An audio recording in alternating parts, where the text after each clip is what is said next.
after we've lost our technical issues for the third time in a row. Hopefully some people haven't lost too much faith, but we will always overcome the technical issues and we will get into it. Most of the technical issues are somewhat my fault, of which I vehemently apologize for. I'm not much of a tech guy. It's embarrassing for the generation that I was born in. I hope that you guys are all doing well. We are back. We do have both the audio, mine, and the screen sorted out. I do have a hefty glass here that we will be getting stuck into at some point, as it was promised to the chat, and I'm not going to let you down on that. So, legends, we are back. We are going to be going over the strikes that we are seeing, the alerts that we have on, and also situations that are evolving in this area of the world, as we do have reports coming through currently on the Telegram that there has been another oil tanker struck off the coast of Oman. At least that's what I'm hearing. And this one, at least the early reports, it's saying that this was actually hit by a surface drone, as far as some sort of drone boat Beck, what would be a new system of which we're seeing entering at least this campaign. So strap in, bear with me as we'll get through this. Maybe pour yourself a glass, depending if you have work tomorrow or not, and we will give you all the updates that I can do. Thank you for being back. I know we've had a couple of false starts tonight. So Omani Maritime Security Centre reports oil tanker MKD Fuim was attacked by a drone boat off the coast of Muscat government. So this has been struck, at least according to this so far. So someone says, Adam says, I've been watching you since 22. Love you. Thank you, brother. Remember, lads, as always, I do have a couple of tech issues. I think that has now been sorted. To give me a hand, the best way is please hit like on this video. So if everyone could hit like, and then please get in the chat and just get chatting away as much as you can. That helps just push me up the algorithm. Of course, I go live, I build momentum, then I have an issue and it all falls away and I lose my position. So if you want to help me, that's the best way. And Riley Y says, absolute tech wizard, this guy. Mate, cheers, Riley. Yes, absolute tech wizard. Right, not bad. I might need to let that breathe just for a minute or two. So this is what we have been talking about, is what we are saying is these ships, this is a very important area of the world. These are the oil giant states. Of course, you have the US, you have Russia as well. And of course, they stand to benefit a lot of the oil price going up and their ability to export oil still being astronomical. And both states can pump more oil than they do. Of course, they need to keep it above they need to keep profit on that, so they keep it above just the cost per barrel. So they can pump more, and this is where China will be looking to buy it from, is someone like Russia. But this can have huge impact on global oil. It does make you wonder. It does make you wonder, this war of which we all knew would have huge impact on global oil trade. It is interesting to see that a country of Venezuela was overthrown and America claiming their oil only in the months before then global oil trade was disrupted by this war, of which we knew would happen. But who am I? I'm just a guy on the internet. That's obviously not a conspiracy. What will happen to the ships going to China? It's highly likely that Iran will let through some of these ships going to China if they choose to. So that is one thing that can occur. But of course, world trade is going to take a big hit. The European markets were very red through into the afternoon, evening time, at least my time. And that's not surprising. You've got massive companies who are losing a lot of money at the moment. Oil, and of course, even your big Middle Eastern companies, your Qatar, Emirates, Etihad Airlines, they have planes everywhere. There's planes on the runways near me that can't go back. So, again, someone said the link is bad on my Telegram. Let me fix that really quickly for you. So, yes, these companies, there's going to be a lot of pressure to try and get things back to normal in this area of the world. But of course, what Trump is saying is today, saying that this could be up to, a 5-week operation. Likely this could be significantly longer. And these airline companies, they don't want their planes not flying for a month. And the crews, passengers, everyone stuck either in foreign states or not being able to transfer. There's been a lot of people asking me about the F-15. Now, it does appear there has been 2 F-15s go down. Both seem to be over Kuwait. We do have images of 3 pilots who have ejected. And it does appear to be the first planes that we have seen actually hit in this war has been US friendly fire. Someone said, I got discombobulated. Yes, the Trump discombobulator has hit the Willys internet. So, yes, we do have, from this footage that I'm showing you, and I'll show you some others in a second, we do have what appears to be 2 F-15s have been taken out by US-friendly fire. So the first fighter aircraft I've actually seen that have gone down in this war, not on the ground, that have gone down in the air, at least from what I've seen, has actually been the footage. I should say the first footage I've seen has been the F-15s. The Q-80, friend or foe not working. It appears not. There is some rumor that it was a Q-80 F-18. Some said that. And others are saying it was ground air defense. I'm not too sure on that at the moment. But again, blue on blue is not that uncommon. We've seen Russia lose a number of jets. Also, Ukraine lose a number of jets due to friendly fire.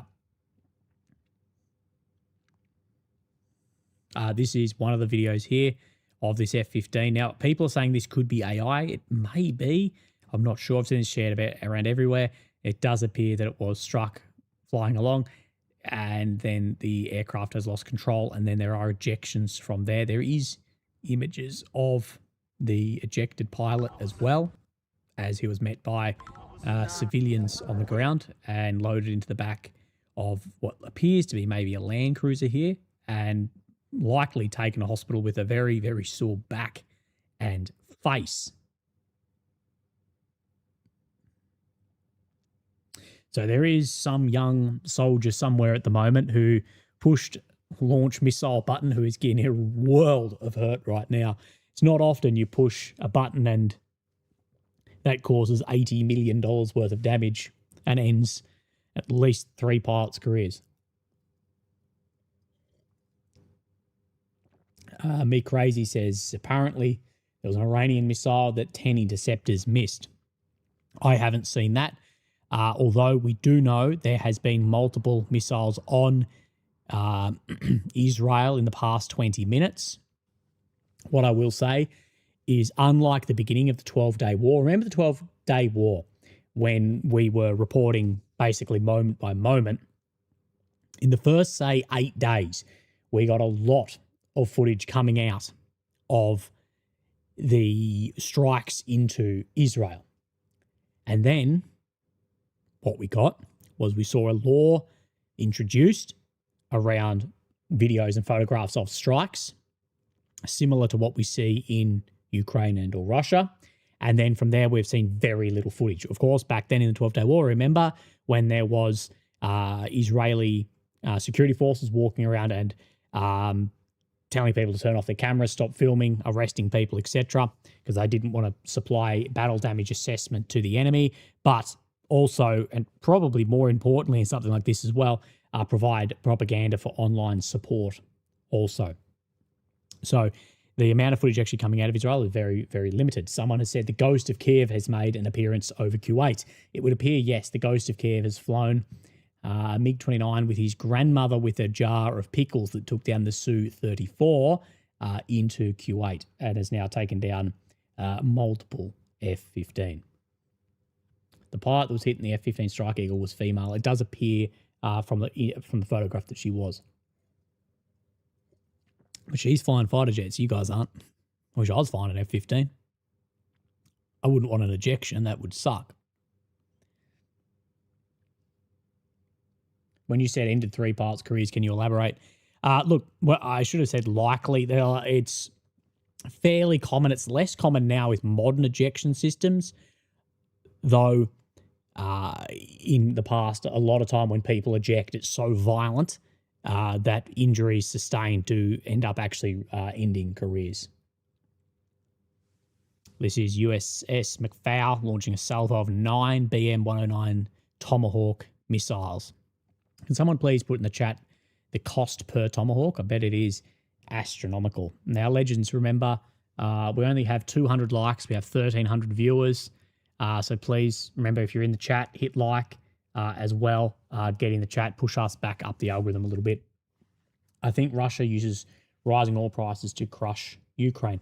While the rising oil price does mean that Russia is going to have more cash, it does mean also that their oil is far more sought after. Remember, the demand for oil is not going anywhere, but the supply, well, that is what is being affected. And everything, one of my favorite memes is talking about like nuclear fission reactors, and it's like, don't tell me it's just boiling water again. And it's like the hand on the shoulder face, like, I'm about to tell you it's boiling water again. Everything in economics boils down to, pardon the pun, to supply and demand. And this is the thing. The demand is just as high as ever, if not higher. Supply has been severely limited in those states like the US, who's just gained a huge amount from Venezuela, which I'm sure is just a little coinky dink, and Russia, that will be in high demand for that oil, therefore pushing up the price. Agent Sierra Bravo says, do you think Israel or Iran will win? Look, it's always very difficult to determine the facts of winning. But what I will say is, like with any regime or insurgency trying to be overthrown, that if America and Israel is to win, they have to have a clear victory. If Iran is to win, they just have to survive. So if the current regime, in one way or another, remains in power, it doesn't matter the specific leader, but the current powers that be remain there, when this war ends, they win. That is it. That is, I know this isn't insurgency, but we could talk about even ideological warfare. If that exists at the end, they have won. It is far easier for them to win, I guess, in time, like in Afghanistan, say against the Soviets. The Soviets always brag they never lost a single position or a single battle, but they didn't win. Marcelo Frigo says, who is winning? Predictions. Well, one side's lost their leader and a heap of strikes. So who's winning currently would be the US and Israel. Thing is, they can't keep this up indefinitely. Lone Wolf Cub says, Samuel Hydia can't keep getting away with it. Thank you, Lone Wolf. Someone says Russian stock market has very good rises today. Okay, I'll have a look later on. Agent says George Droid, Charlie Clank are being deployed. Yep, exactly. Someone's saying Bitcoin to the moon again. I haven't looked at Bitcoin yet.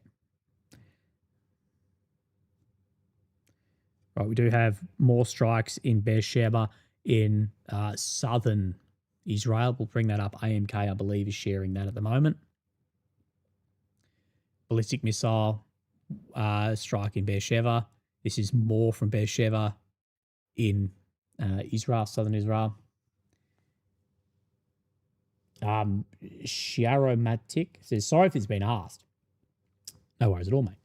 Will you ever go on Tim Pool or Joe Rogan? Look, if I was asked to go on Joe Rogan, I would in a heartbeat, but there's no way in the world I'm a large enough creator to ever get on Mr. Rogan's channel.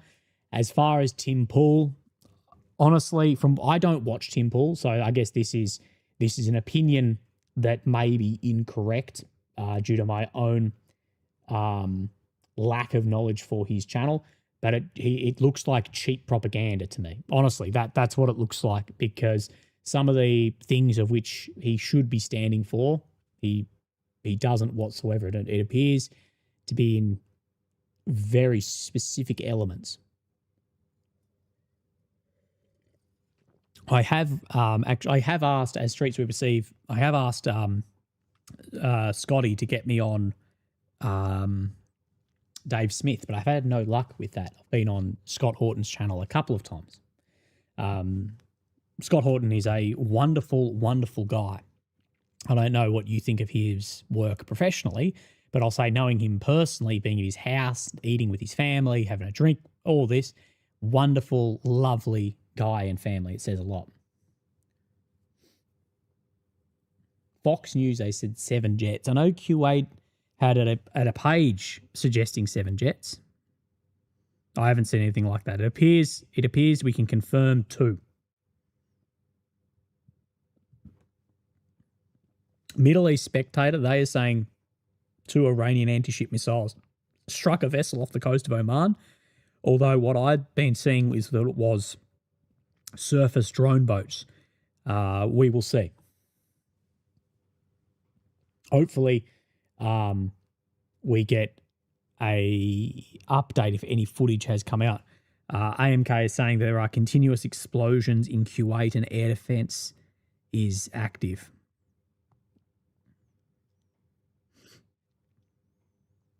Yeah, Iranian missile again, Beersheba, as we're seeing in this footage here. Spanner Crab says, skull the wine. Everyone in support in the chat. Mate, I'm not sculling the wine. You're going to have to do a bigger donation than that to skull the wine.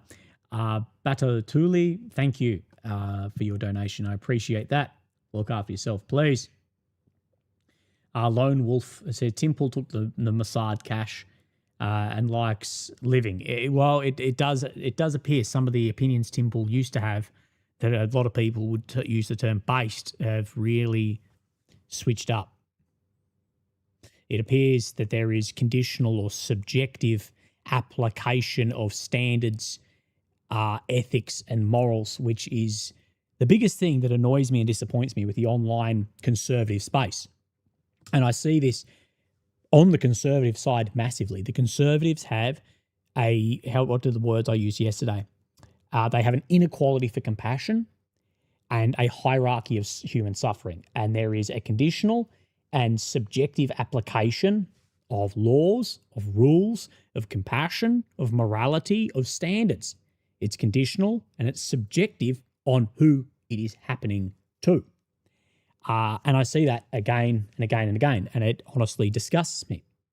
One of the times when I've never seen someone's face drop of like I can't believe you just said that, was a doctor. He said to me, like, oh, I know you make videos on the Ukraine, Gaza wars. Can you, and inquired to me about, why do we see so much outrage about then Sivkaz in Ukraine and not for Sivkaz in Gaza?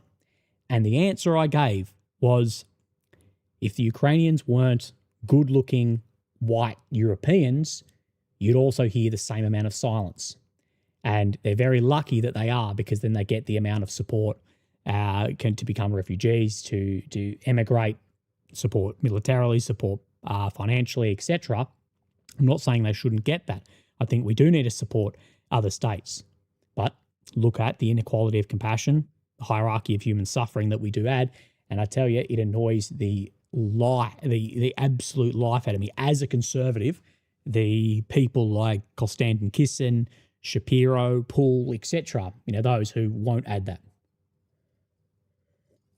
Someone asked me about Asmongold. I only see a few clips of him. You do need to understand, although I may be a YouTuber, the amount of YouTube I actually watch is incredibly limited.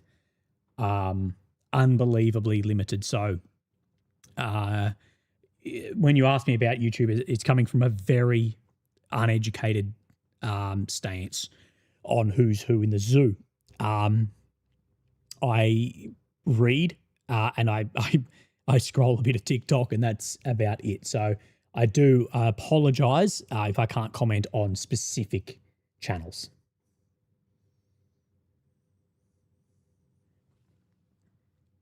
But as I say, I think that conditional application of standards for suffering, even if you, I care less if you do it towards fighting age males, but little kids,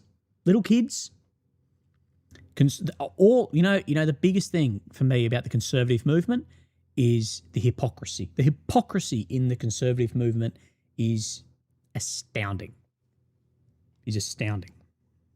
Where they'll apply things, where they won't apply things, when they will just shill for whatever BS. True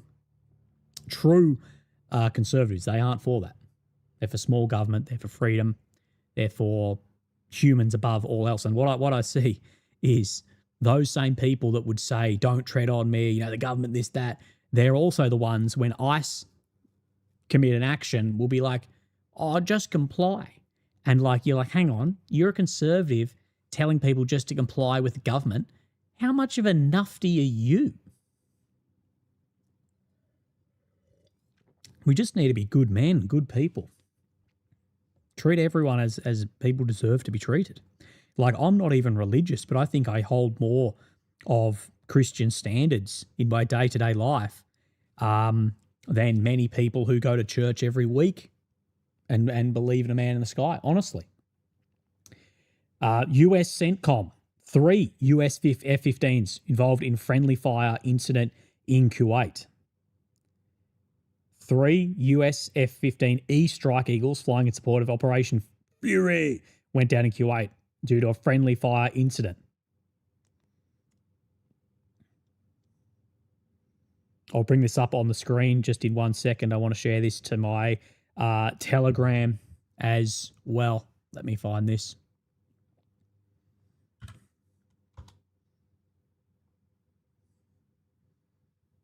I think it was Mr. Noel Reports. I got a question before and I missed it about why do you call everyone Mr.? I just try and do it as a sign of respect to whoever I'm talking about. Nothing more than that. And there's actually sort of 2 reasons. One, it's a sign of respect to who I'm talking about, but it also gives a slight pause to be able to get your brain ahead a little bit of what you're about to say.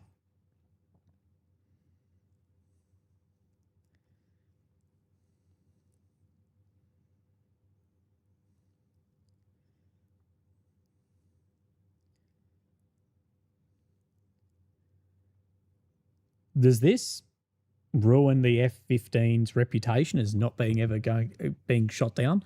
It still counts if it's by your own friendly fire, guys. Though they're saying shot down by Kuwaiti air defences. So, March 1, 3 Strike Eagles, support of our Operation Epic fucking Wankstain, went down over Kuwait due to apparent friendly fire incident during active combat that included attacks from Iranian aircraft, ballistic missiles, and drones. I highly doubt it was from Iranian aircraft over Kuwait. US Air Force fighter jets were mistakenly shot down by Kuwaiti AD. All 6 aircrew ejected safely, have been safely recovered and in stable condition. Kuwait has acknowledged this incident. We're grateful for the efforts of Kuwaiti Defence Forces in support of the ongoing operation. The cause of the incident is under investigation. Big loss. Big loss. What is the cost of a F-15E Strike Eagle? 90 to 95 million. If it has advanced system, it'll be 117 billion per. Oofed. So some poor private at an air defense station, like beep, boop, beep, boop, beep. Oofed. Bad. Someone says sabotage. I don't know. I tell ya, it's a bad look.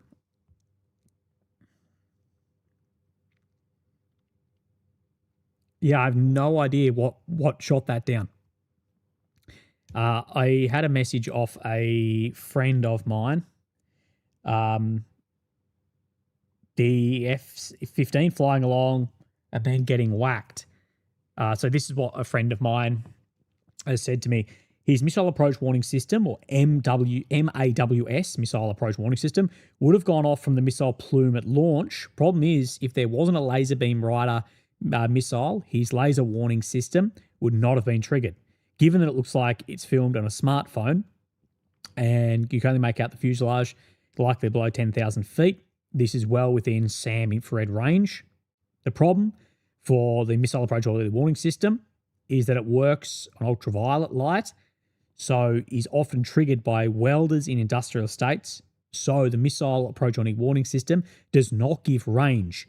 Generally, it only gives a quadrant. So as a pilot, it's difficult to know whether the missile approach early warning system is real or spurious. So that's what at least a contact says to me, that this low where it is, it could be a little bit of everything. Fighter bomber, he's trying to say that it's US trying to make up for Iran taking down jets. I'm not sure.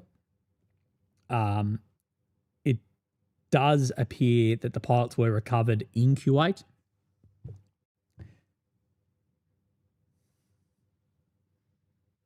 So, yeah.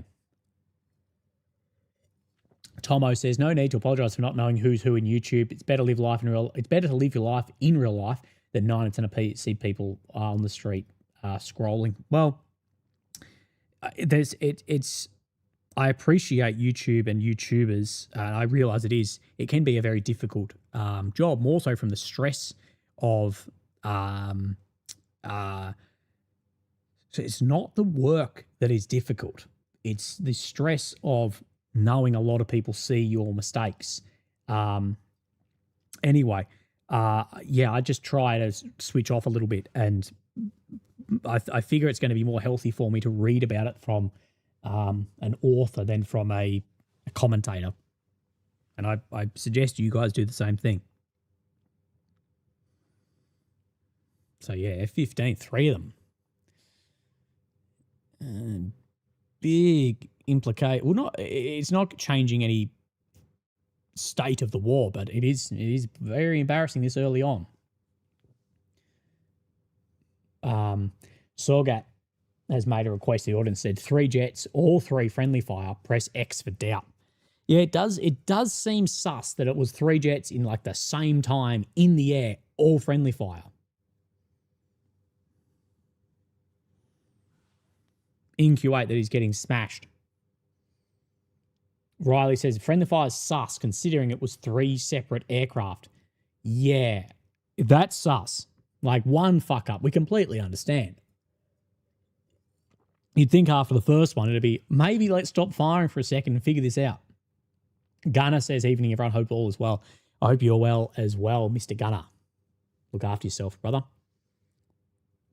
All right, so there's a lot of doubt around 3 by friendly fire incidents. And I would say, if it is 3 by friendly fire incidents, sort it out, lads, because that's very bad. That's over $300 million and potentially multi-million, well, not potentially, if the pilots can't fly again, tens of millions of dollars into their training just gone out the window. Certain people are getting chewed out. I bet there is some yelling and screaming in Kuwait right now. Bandsaw Bandit says lots of lies from both sides. Oh, yeah.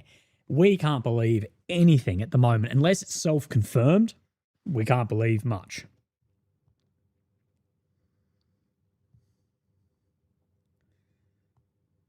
Sirens in Bahrain.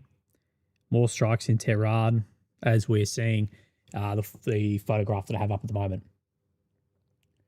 Could it be that Kuwait has closed airspace to all? Joey, that could be something. Kuwait potentially could go, we don't want part of this. We're closing the whole airspace, which would mean if they actually had to do that, they're going to have to shoot down both planes. This is one of these things I've said about with the whole close the airspace over Ukraine, is to do that, you have to be prepared to shoot down everything. And for America and NATO to close the airspace over Ukraine, one, they're going to have losses. But secondly, they need to hit Russian AWACS, Russian fighter jets in Russia SAM stations in Russia, across the border in occupied territories. And if Ukrainian planes go up, they have to hit those as well. That's why closing the airspace was never beyond just a tagline. No one within like actual strategic. Well, no one in public strategy operations ever actually took it seriously, but a lot of people who are incredibly smart people who know that it was no more than a tagline loved to parrot it publicly and loudly. There's a lot of former colonels who know a lot better but have got a Twitter following who just produce bullshit. Gas pipeline in Iran is on fire. Source of the strike is unclear.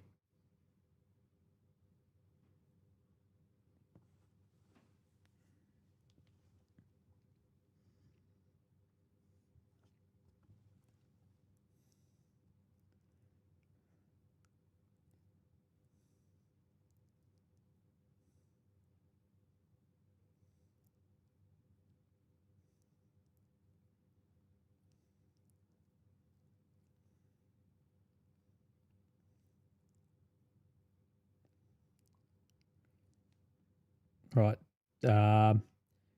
There's more footage coming out that I'm sure will come of Tehran on fire. Building in the UAE on fire. I think that Kuwait has been hit the hardest, followed by Bahrain, then probably the UAE, then Iraq.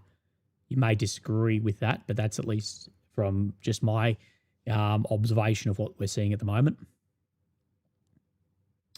Right, Monitor X, he's saying 3 US B-1B Lancer bombers on a non-stop flight from the US carried out attacks on targets in Iran last night. The B-1B, also known as the Bone, is the B-1, and of course it's somewhat analog but bigger copy of the Tu Tupolev 160 White Swan. Both of those aircraft, they are in my top, what do they call it? Like aerospatial porn. They're fucking, I love the look of them. The B1 Bone, as well as the Tu-160. I gotta love those old, like Soviet era, just powerhouse bombers that don't get made anymore. Did you see that Iran could use an IRVM missile? No, I didn't see that, Joey, but thank you for your donation, brother. I don't know if this is common knowledge, but do you guys know why they call the B1 the Bone? The reason they call B1 Bone is if you write B1, it spells bone. Does that make sense to you? When I found that out, it blew my mind.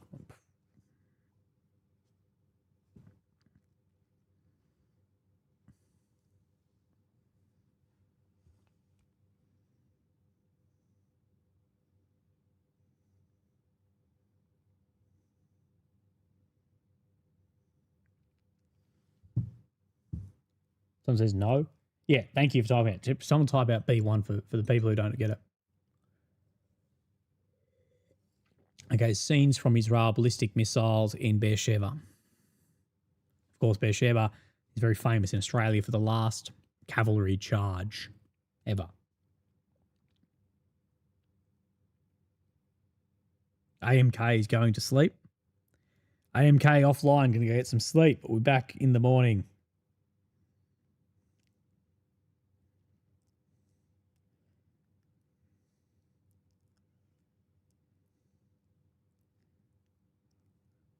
Right. Good night to Mr. AMK. Why isn't Iran using the Russian shovels? The Russians have actually donated their shovels to Iran, and they are now giving washing machines. Right. So, Mr. AMK, good night. We are now on to open source Intel and Monitor X, as well as Noel reports, who typically just reports on Ukraine. He is sharing a fair bit of footage as well. So strikes on the IRGC Revolutionary Guards sites in Karaj within the last hour. Open source saying big strikes on the Intel agency here. Again, you would think that most of this would be moved on from the official areas by now. Did you know Trump owns businesses in Dubai? It wouldn't surprise me at all. He's a billionaire and Dubai has low tax. He also is starting a building in Brisbane, Australia. Really glad to see you doing okay. US has gone crazy. The US is just doing US things. The concern about the US is that it hasn't learnt its lesson by doing these exact same things over the past couple of decades. That's more of the concern. If you don't look at history, you're bound to repeat it. I think it's good odds we're doing the exact same thing. Is History Legend still making a Ukraine-Russia casualty video? I haven't spoken to him about it, Zach. I hope I don't ruin anything for him, but I did send Mr. History Legends a whole bunch of data the other day, a whole SharePoint Google Drive full of data, and said, do with this as you wish. He'll do a far more entertaining video than I. Mine's very dry. He'll be more entertaining. Maybe that gets used, maybe it doesn't. So maybe so, but I'm not too sure.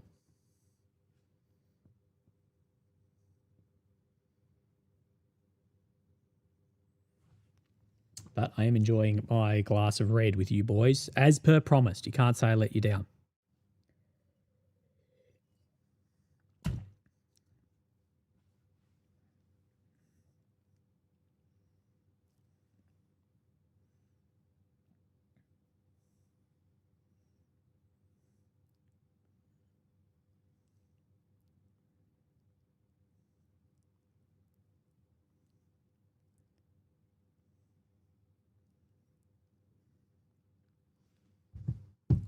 AMK has been stellar. Absolutely. AMK last couple of days has done a hell of a lot of work. Vessel in the port of Bahrain has been struck by 2 unknown projectiles causing a fire. Again, this is one of the things we may expect to see is further strikes, and I think we're seeing more and more of it on ships in and around the Gulf states, as well as, of course, that Strait of Hormuz, and in the ports, as well as strikes against energy facilities. So this is AMK Noel.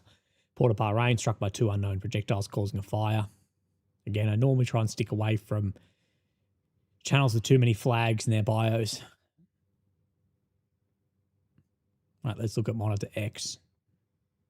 That said, NOAA reports has been very reliable.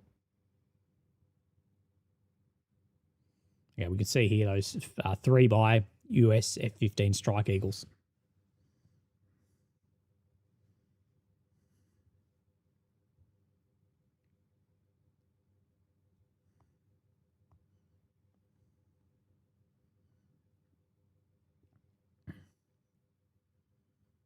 So people are making memes about Homer Simpson when he was just pushing buttons when he got a computer, and it's like, and they're saying like air defense operators currently.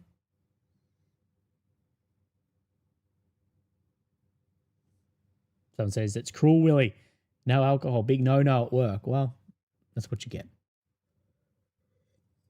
Drinking for you, mate. 3 F-15 down by Q80 air defense, not Iran. Just all 3 down at the same time by AD. Bloody hell, I think it would. Honestly, it'd be almost less embarrassing if it was from Iran than we shot down 3 jets at the same time of some of our highest end aircraft from our own or our allies' AD.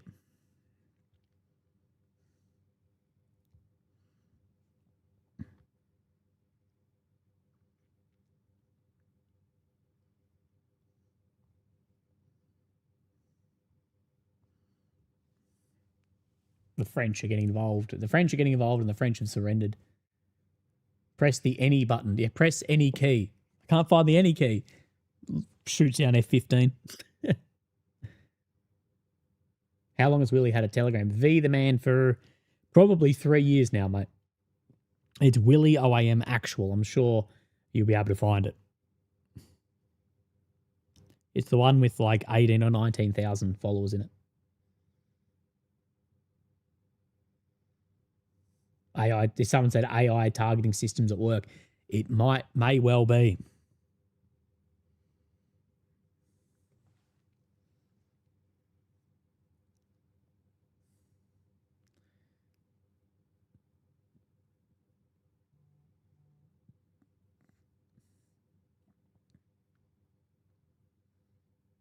All right, let me have a look, see what updates we're getting. Security alerts for the US embassy in Cyprus. Sirens activated at the US embassy in Cyprus. So we got that warning for the US embassy in Cyprus, and now we're seeing sirens activated in Cyprus. So potentially we will see. Sorry, I just got a meme. I can't share it. Maybe we'll see.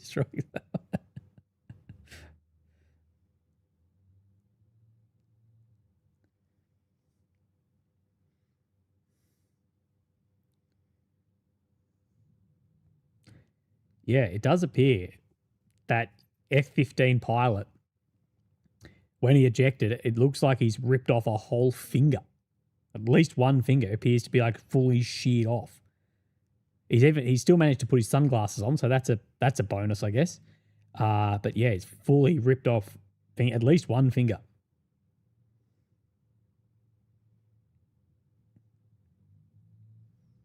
People are saying it may be, like, Willie, don't underestimate. It might be Iranian Su-35 with modern Russian missiles on it. It could be. Still very deadly systems. This is what people forget. People do forget that these systems are still very, very dangerous. Like, even older systems, you know, I tell you, you miss an F-14 on the deck with missiles on it, you know, it's still a very, very dangerous aircraft.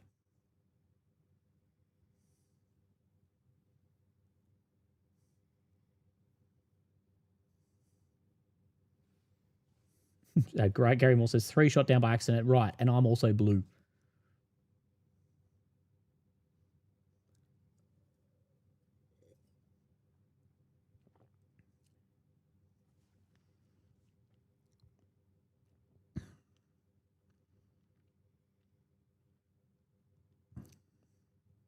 It does seem, as per the video I've got up at the moment, that Tehran has been hit very, very hard, as it has been the last couple of days. Thing is, the question isn't how long can the US keep this up for. It's more a question of how long politically can they keep it up for, and the surrounding states economically as well. Because this is going to be the thing, is if these states go, we need, like, say the UAE says, we need to get our oil flowing again, we need to get our planes moving, we need to get ships going. And they approach Iran, and Iran go, that's fine. You can't have US assets at your base. That's exactly what they say. We'll keep hitting you and shut down your oil and this and that. You need to stop having US assets. That's going to be a lot of leverage here. Well, did you just compare an F-14 to a Su-34? No, I didn't. What I said was even older systems are still very, very dangerous in the air.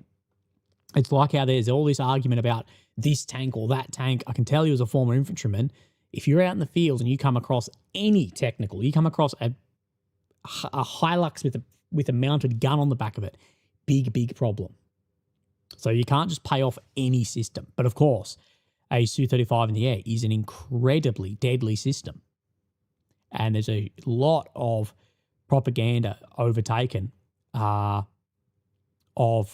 this isn't new video, they're sharing old stuff for interaction, to try and shit can other systems.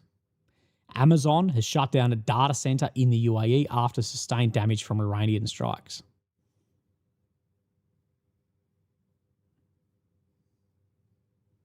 Has Iran used any hypersonic? Yes, it did use some around this time yesterday.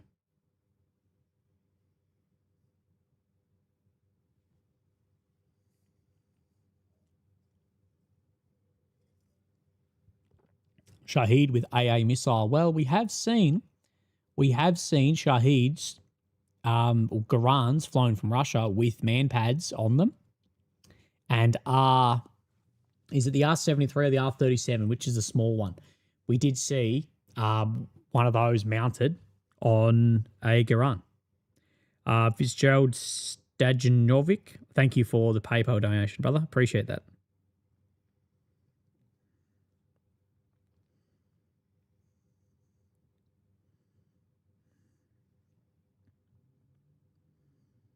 Iran has just targeted, from Middle East Spectator, Iran just targeted the Qatari oil refinery at Ras Laffan. Not sure where that is in Qatar, but the Qatar oil refinery has apparently been targeted. Not sure of any damage or strikes yet. But an oil refinery in Qatar.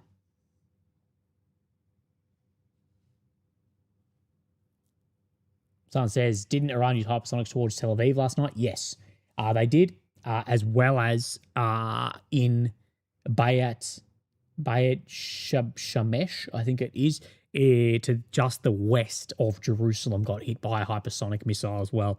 And there was a significant Sivkaz there also. I will keep Qatar's defense ministry confirms they struck vital oil facilities in Ras Laffan, and some are saying the war on oil has begun.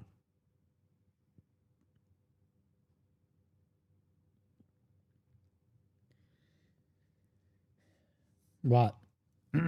Cock is me. Thank you for your donations. Since this morning, shills on other sites have been at pains suggest that Kuwait is too far away for Iran to be in range of SAMs. It seems like they're getting their defense in early. To me, by the way, COC initials. Thanks, Mum and Dad. Fantastic. Thanks, Mum and Dad, for the cock initials. But yeah, I will say,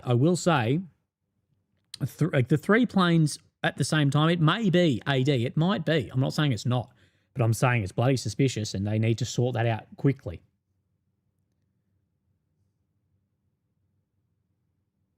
Jan Papa makes good. It's crazy we talk about the Su-35s as old aircraft.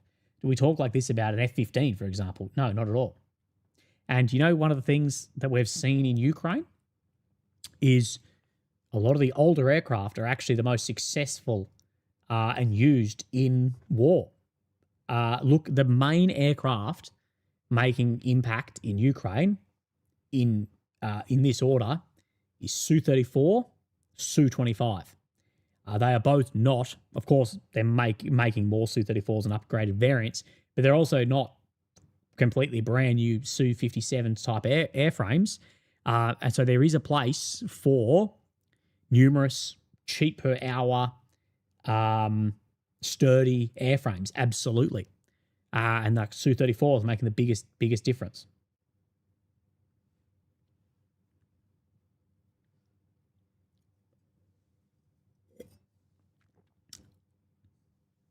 Cheers, boys. All right, that is all the wine that I'm going to have tonight, I think. F-15 design in the 60s. Man, the engineers, the coked up engineers of the 60s, dude, that's the best time of engineering ever. Just doing pure blow at Lockheed Martin Skunk Works. Bro, they made some wild shit. SR-71, Dragon Lady, F-15, like it's unbelievable, isn't it? It's the Land Cruiser 70 series of airframes. Yeah, literally. What wine is that, please? I'll have a look at the bottle when I go back downstairs. I can't remember, but it is a cheaper one.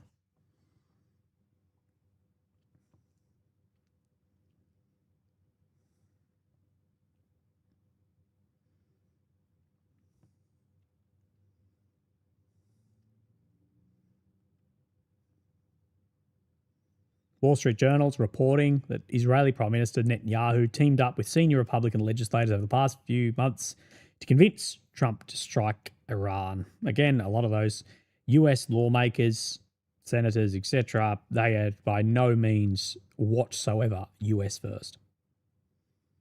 I can't believe that people like Ted Cruz, I can't believe that the American people still vote for people like Ted Cruz. Like, how bad must your education system be when you think that is the best option you've got? Like, come on.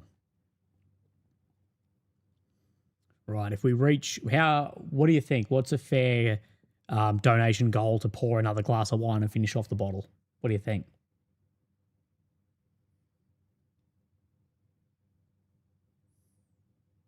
Cheap wine and a 3-day growth. I do think I've got cheap wine and a 3-day growth at the moment, actually. You can see it growing back under here. I think if we do it, what do you think's a fair donation target? The last target was 500. We're not going to be that high. Give me a reasonable number and I'll finish off. I'll get the rest of the bottle. 100 people saying. Hot take. Rana's handling. Even the loss of Supreme. Hot take from Puffy on. We're going to go 150, okay? Hot take, Arana's handling well, even with the loss of Supreme Leader. If they keep going in a week, it's a win for them, in my opinion. Puffy on, I'd tend to agree with you. But again, this is what we see. It's the one-man fallacy. He's not the one doing it. You know, that's the thing. Someone says 250, righto. We're pushing it to 250, but AUD. No, we'll go 200. He's not everything. He's merely a representative of the ideology. And this is why if you have this idea that you can just take it off and it's like beheading a snake, well, that's not historically how it's worked. Maybe it will work, but it's not what history has shown us about this. We commonly talk about this. I've spoken about this time and time again about the one-man fallacy. States aren't just one man. If you just took out Putin or just took out Zelensky, those wars don't end. If anything, it cements it. And this is even different again.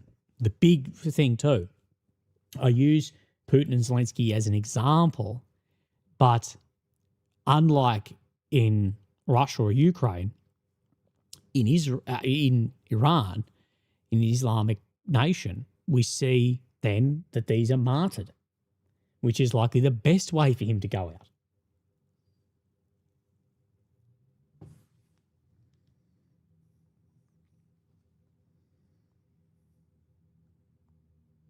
And someone who they've actually negotiated with for decades.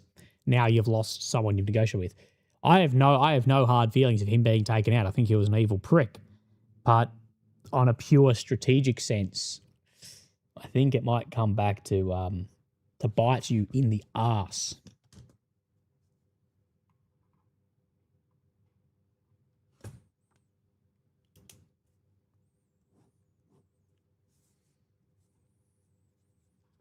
We're also seeing renewed calls for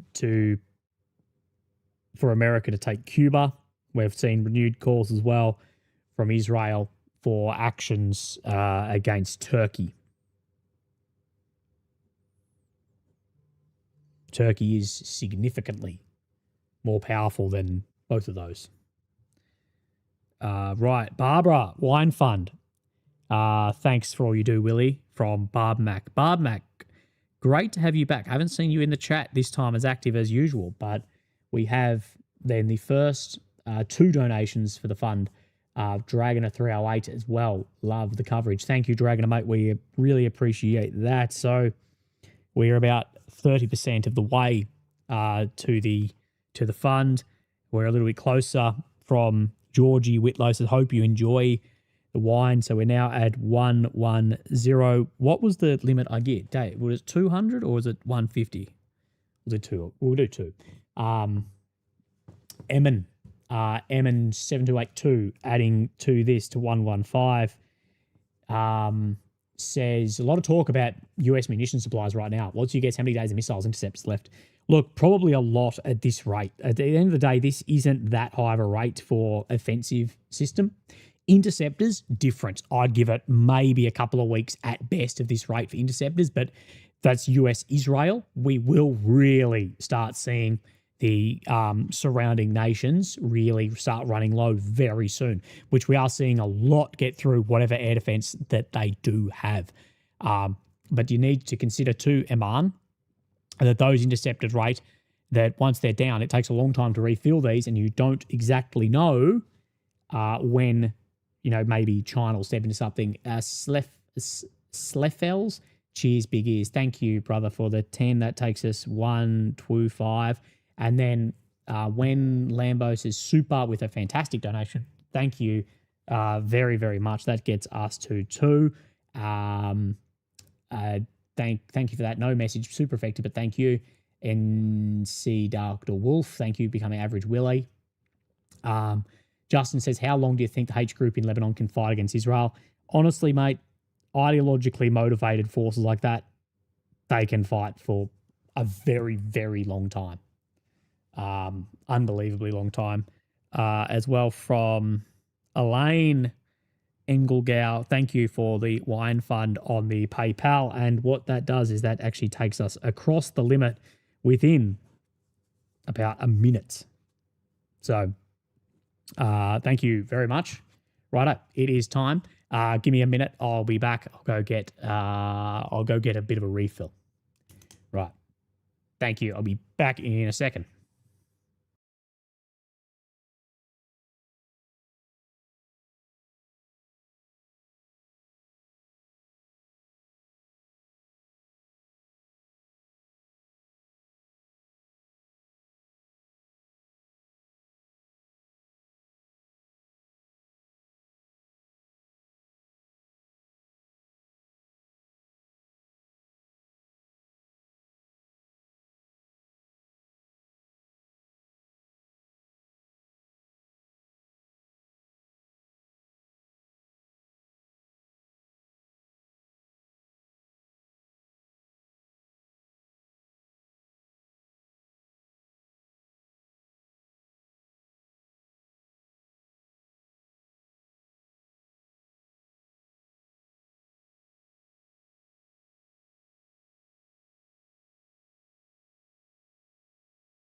All right, legends, we are back. A couple of people have informed me that Tehran is getting struck right now, so we will see. The reload, we'll see what is happening. Trump. He said, people's arms and legs and faces that have been blown up, Iran is 95% of those horrible events were caused by Iran. Are they, or are they caused by who's bombing them? In a message in Persian, Mossad has vowed to bring down the Islamic regime.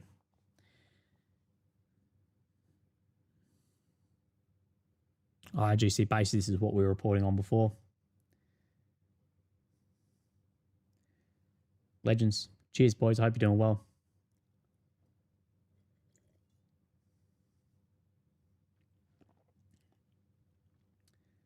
Russian Fed has reprieve. China has the Pacific. Yes, absolutely. This is, as we spoke with the, here we go, with the AD interceptors, that Ukraine is the real one getting hit with these air defense interceptors, because at the end of the day, Qatar, Israel, US bases, ships will absolutely take priority on those before Ukraine. And Germany was trying to gain 30, not missiles, 30 systems for Ukraine, and appears to not have been able to do it. So here we have plume of smoke rising from a military installation in Cyprus on the back end of these ships here. Now, boys, before we get back into it, can we do cheers?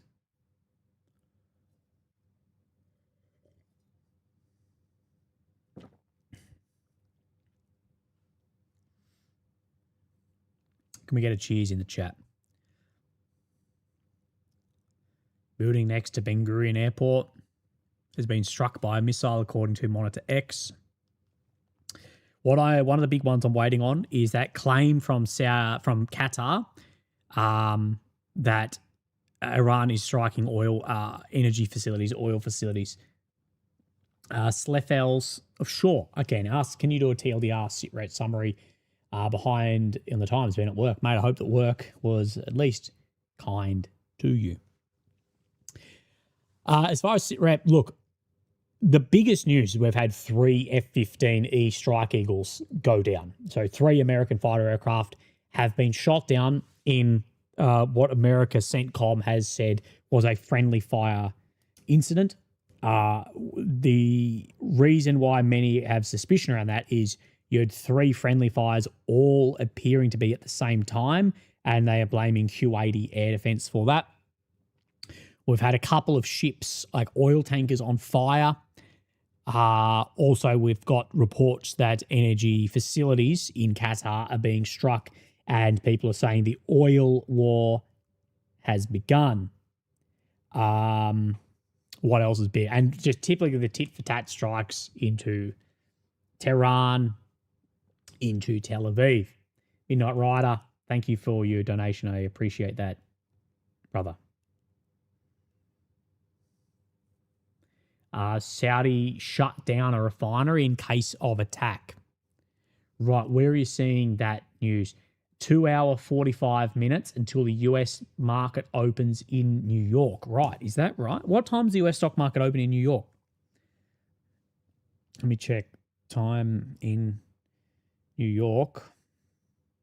It's 0650 in New York. When does New York Stock Exchange open? Is 9:30. So yeah, 2:45 until we get the US stock market opening. And honestly, I'm expecting a bloodbath. There will be some stocks. Your defense stocks will likely have a bit of a rise, and I'm sure that people like Pelosi got in early on those last week. But yeah, be prepared that oil and the stock exchanges are going to have a bit of a hit.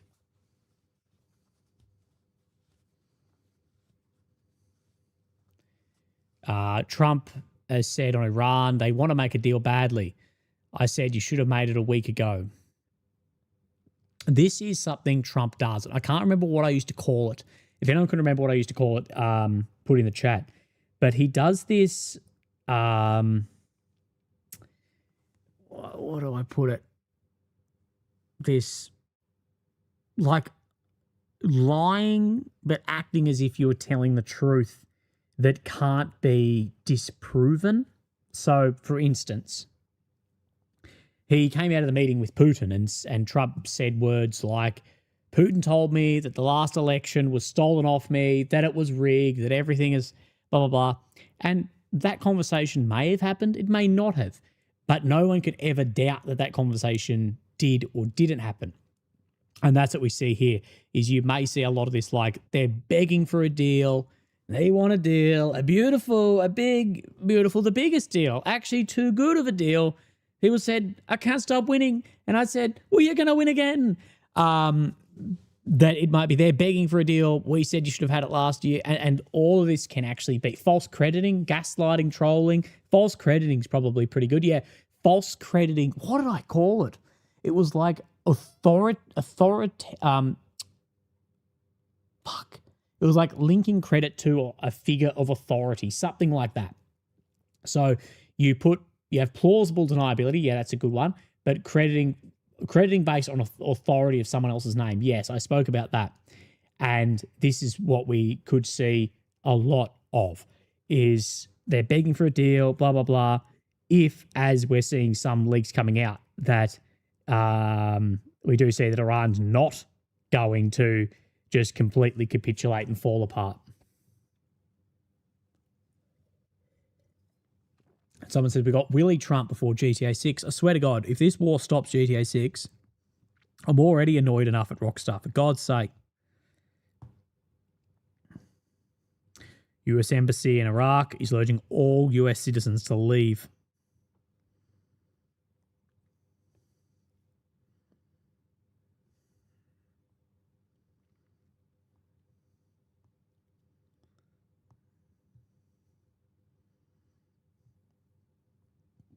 Well, it's no fun with that AMK.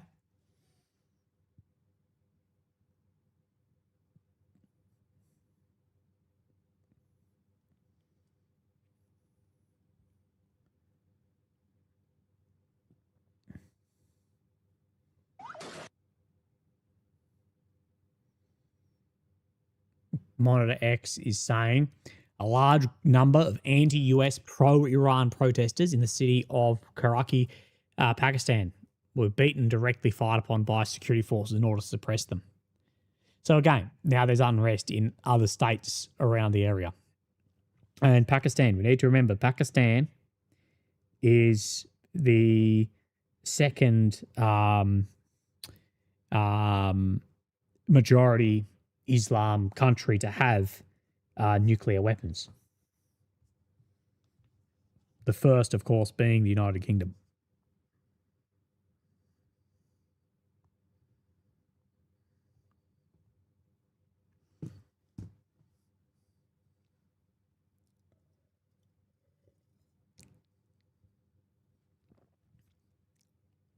Someone said the adverts asked that it's just on the automatic setting. I got to pay for the Vino somehow. So Ocker says 3 F-15 shot down by friendly fire. Well, that's what we're being told. Of course, what do I say about war? Don't believe any of the figures until we have further confirmation down the line. What does Otto von Bismarck tell us, lads? Otto von Bismarck says, don't believe something until it's officially denied. Appeal to authority from G Police. Just logged in just to say this. Thank you, G Police. Good to have you.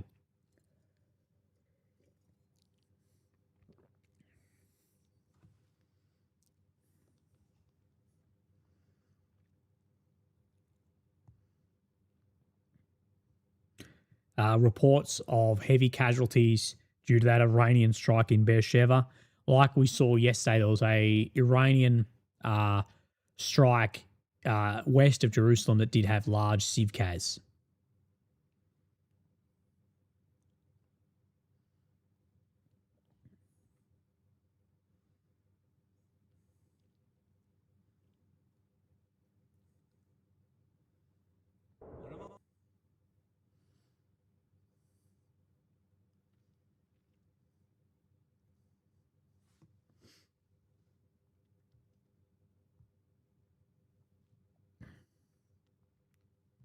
The pace of strikes initially seemed slower than the 12-day war, but seemed higher following in the following days, at least if my memory serves me correctly. Zach says, History Legend AK Middle East Spectator. Thank you for your donation, mate. As far as your pages reporting on this, yeah, well, AMK has become super famous overnight. I think half the bloody world's politicians are following him. Dan says, I appreciate the gift the guy gave me yesterday with the memberships. Thank you, mate. And thank you for the gentleman that did that as well.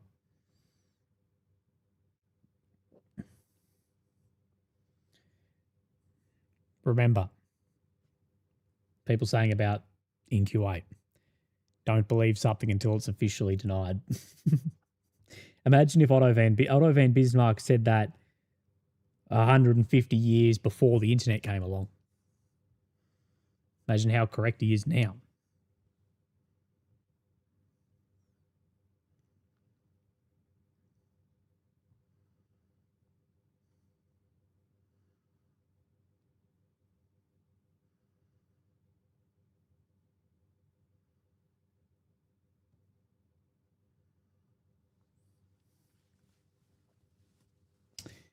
Radion says, why did Chinese people walk past the Wang Yu baby dying in the street?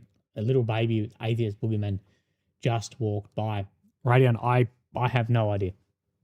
I don't know. I actually don't know the event either. But if so, it's absolutely horrible, mate. It's absolutely horrible. Anywhere in the world you can find really heartless bloody people. Absolutely heartless bloody people. We had in an Adelaide hospital the other day a lady die she went in, put in a stretcher and died in the hallway of the hospital because they put a food trolley in front of her, in front of this mother, and no one noticed she was there, and she bloody died in the hallway, and just horrible. Bloody horrible. Cappy Go Lucky, thank you for the donation, brother. I really appreciate that.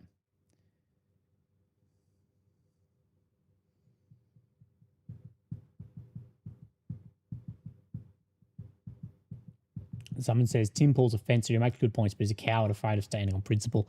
Yeah, the thing is, I think, I just don't, like I said previously, I had a whole rant about this. What I hate more than anyone is all these conservatives that speak about and preach Christian morals and ethics and standards and blah, blah, blah, blah, blah, yet they won't apply the standard unconditionally. They subjectively and conditionally apply their standards if they like people or not. And that I just hate that. It's disgusting.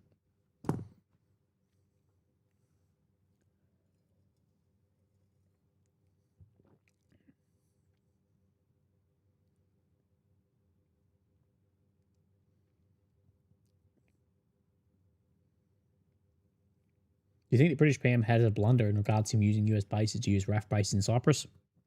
No, not really. What else are they going to do? What else are they going to do? The UK desperately wants its special relationship back with the UK, but it'll never get it back. Murphy Max says hypocrisy is the most offensive thing on earth. Yeah. And if you would ask me, if I was a prime minister, a politician, you ask me, Willie, what is the one thing that is weakening the West internationally? What is the one thing that is weakening the West? It's hypocrisy. That's what I see. If you ask one word to sum up what's weakening the West, hypocrisy. And the way that we hypocritically analyze situations, apply the law, etc., is turning many countries away, and many countries are turning towards seeing an enemy rather than a friend or the world police.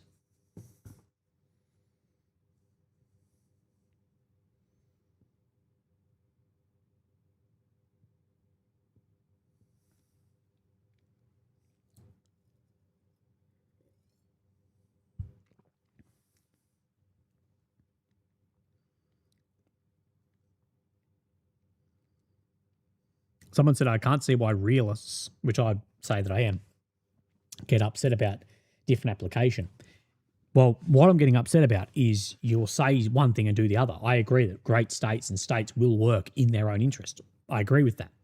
But the hypocrisy comes into, we have to say that America is going to work in its interest, but we also then have to accept that China, Russia, India, etc., are going to work in their interest. And Israel is a complete realist state. They are absolute offensive realists. They act completely in their own interest, regardless of what it does to allies, friends, foes, anything. And I wish we as Australians operated a little bit more like that. Like, let's actually act in our own interest. Zach says demography is killing the West. That too, that's a huge problem. But it's not affecting relationship with partners nations as much. Jackie Burton, thank you for the donation, says, message from my Iranian friend from Avaz last night. Jack, it's so bad, just know that I loved you. No replies, going through awful. Jack, mate, I hope you're doing well. And I hope your friend is doing all right as well. It doesn't sound great, but yes. Faith says, it's rules for thee and not for me. Yeah, absolutely. All the time.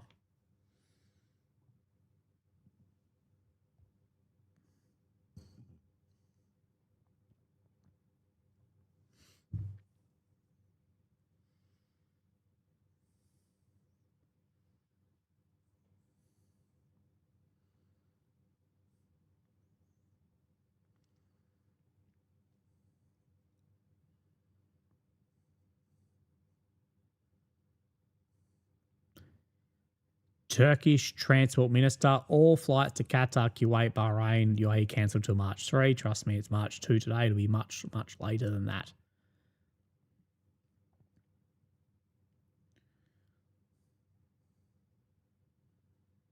Iranian ballistic missile malfunctions and lands in the city. Oh, she's turning, boys.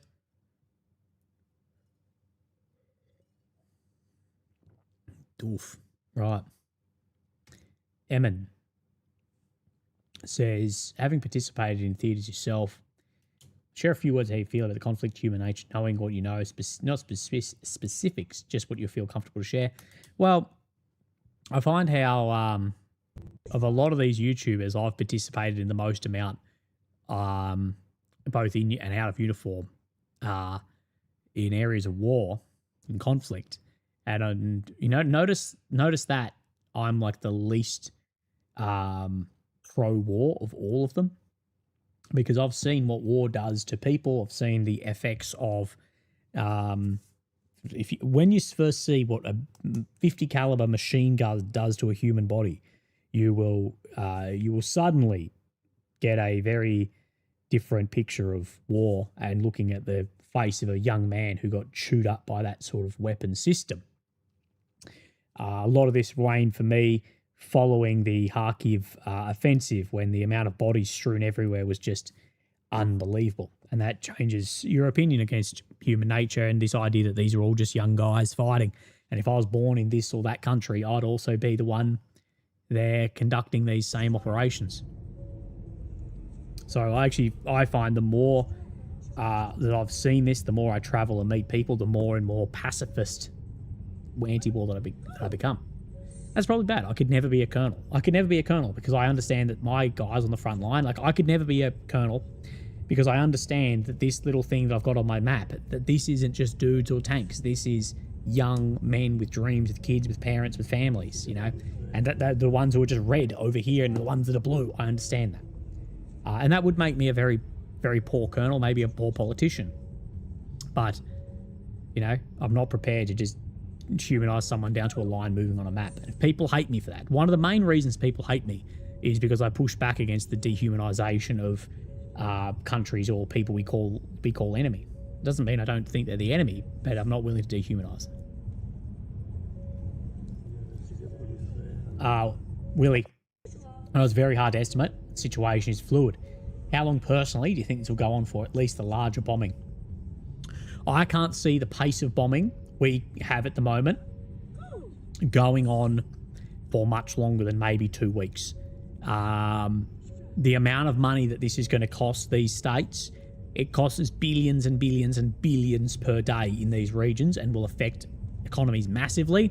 And what I'll say is, more than anything, Americans love money.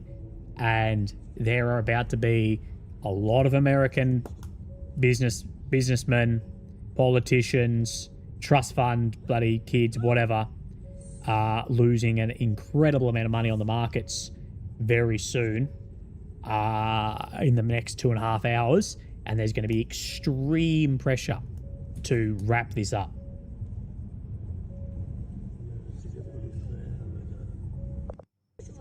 I'm not saying, therefore, that's the end of conflict. No. Though I do think that the actual strike at this level in the surrounding states can't go on for that long. Someone said that's an absurd thing to get upset about. Yeah, no, I'd hate that. I love the fact that so many people hate me for not willing to dehumanize people. I'm like, well, if there's anything to hate me for, it's that. Like, yeah, you can hate me for that all you want because you're a piece of shit. If you're going to hate someone for not dehumanizing someone.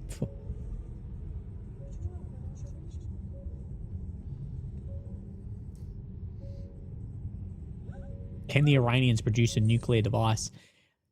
Not at this point, no, but they absolutely could create a dirty device. In any of their systems they've got, sprinkle some radioactive material in that bad boy and you're going to have a dirty device. It's not that simple, but, do you think the oil war will extend and push prices higher? Yeah. One catch cock, mate, absolutely. It'll push oil higher. Someone said markets aren't moving in Europe, Willie. Yeah, give it a couple of days. Give it a couple of days of this continuing, and we will start to see them moving. It may not crash things, but it's definitely not going to go in the positive direction, which the markets have not been going in a positive direction. Stop says, Willie, you're anti-war because you're not American. No offense to all Americans. There is a seduction of war in America and a glory. And they do see so much glory in war. Look at the movies. Look at how, like, even down to, I think we need to treat veterans very well, but we do glamorize war in America massively. Well, they do. I have family in Kuwait. Do you have any updates? Not beyond the just strikes on what appears to be mostly military installations in Kuwait. TJ Adams says 400 kilograms of yellow cake still missing. Yes, it does appear that highly irradiated yellow cake has been missing.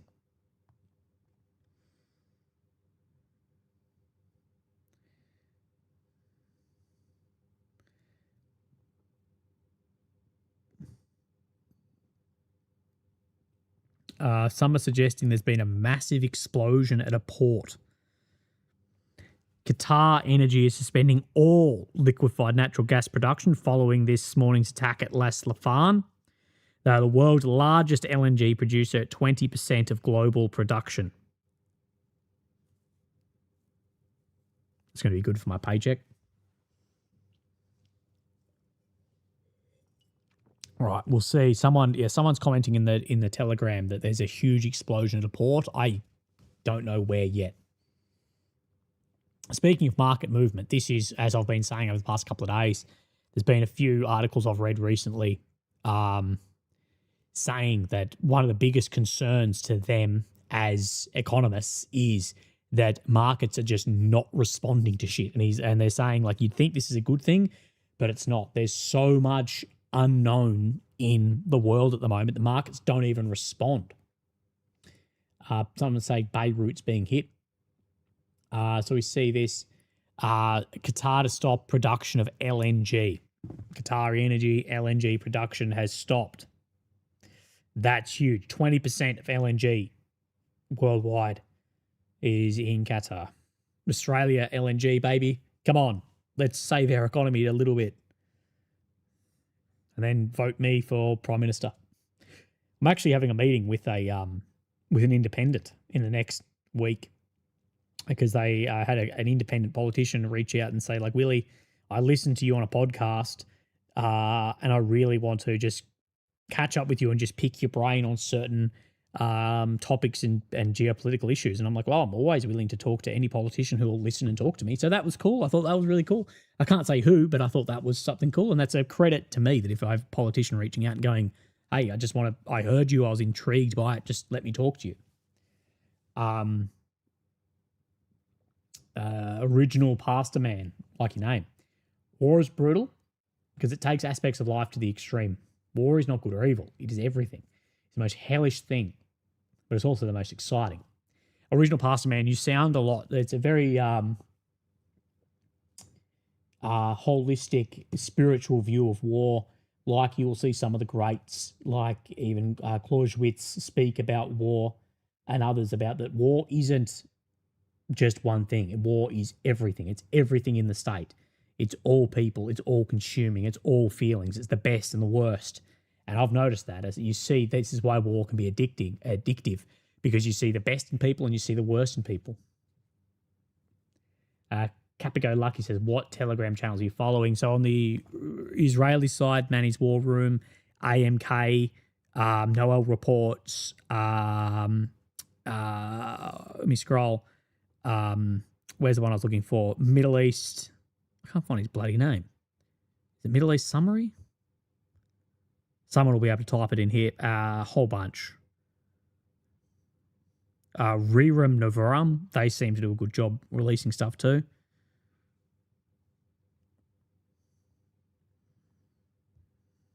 You just got to balance against, because there's obvious biases in many. It's war is peace, and war is peace, and chaos and order exist simultaneously too. War is a Schrodinger's box of chaos and order.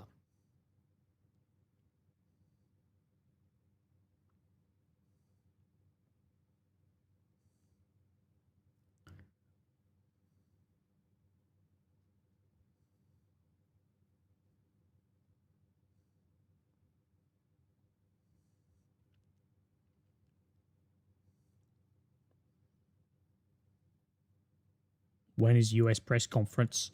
I think it's 8 a.m. Washington, D.C. time, I believe.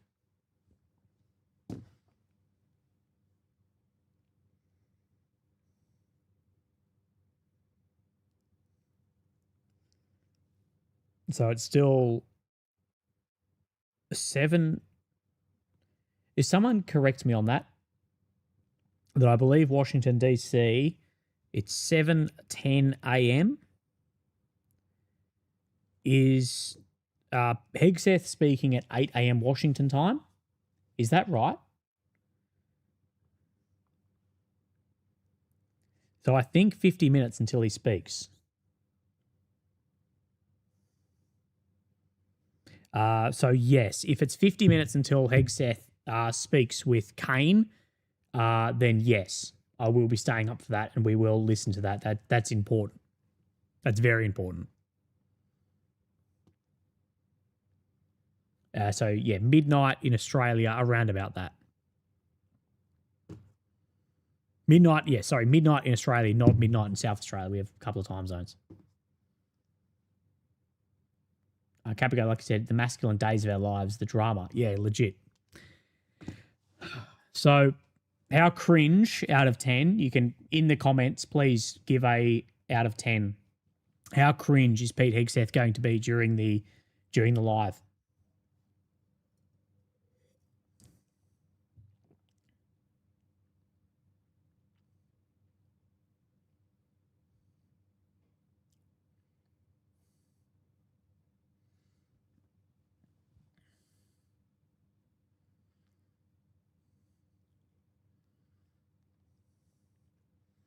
We've already got the Operation Epic Fury.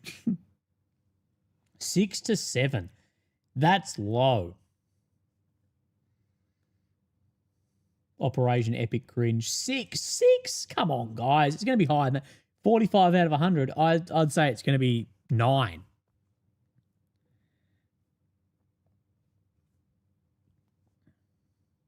Minimum of 9.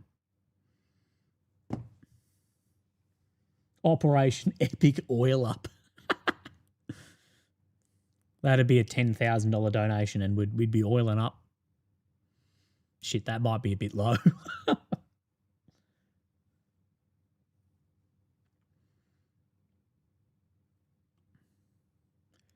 Beirut is about to get hit.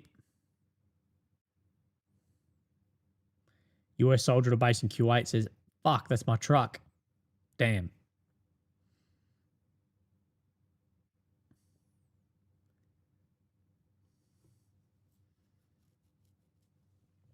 Will NATO come to Turkey's aid if Israel attacks? God, no.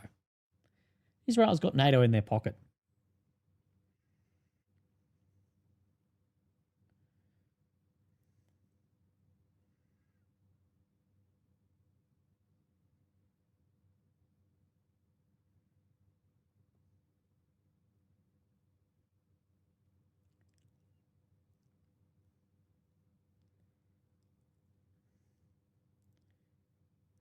To be honest, my favorite Instagrams at the moment is the ones of sad music over Kim Jong Un being like, when you built all these toys, but no one wants to play, and it's just him with bombs.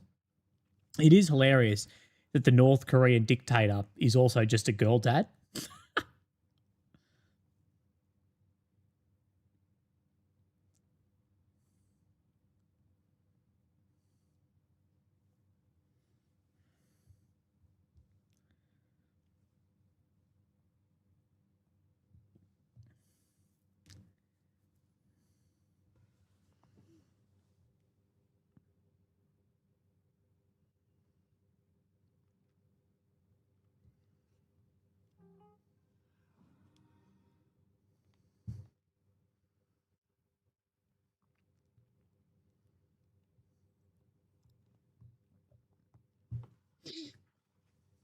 Motor pool will say it's fixed. No, they'd be like, use it to pay. You parked it in the way of a missile. You pay for the repairs on your truck, brother.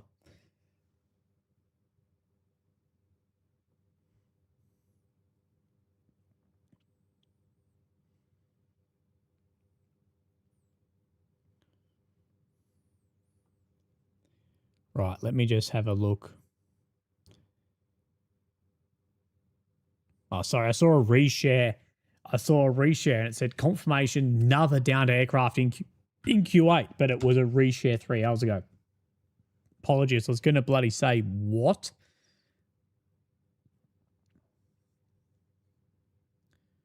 Yeah, these, like when you've got all the toys but no one wants to play, you got to almost feel sorry for him. It's like that meme of when Putin's trying to shake people's hands and everyone's like avoiding it, and it's just him like running through my head of just him looking upset.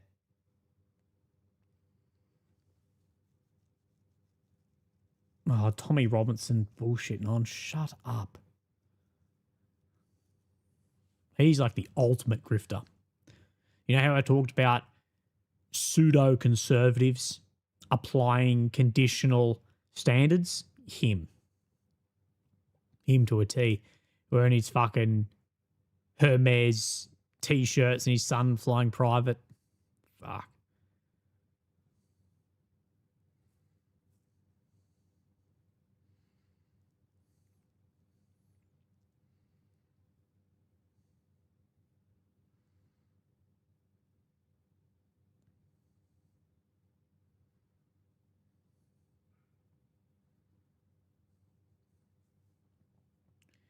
This is what. G'day from Melbourne. Swing by for a beer, mate. Real Razkolnikov. Real Razkolnikov. Are you a Dostoevsky character, mate? Bloody you lead in Crime and Punishment. Fabian Hoffman. This is a missile expert. It's sort of one of my go-to missile experts. Given the relatively low altitude at which the intercept attempts appear to have occurred, this could have involved the Stunner or David Sling or even Tamir Iron Dome. Interceptors attempting to avoid terminal defense. Israel employed the system with some success against medium-range ballistic missile projectiles in the 12-day war.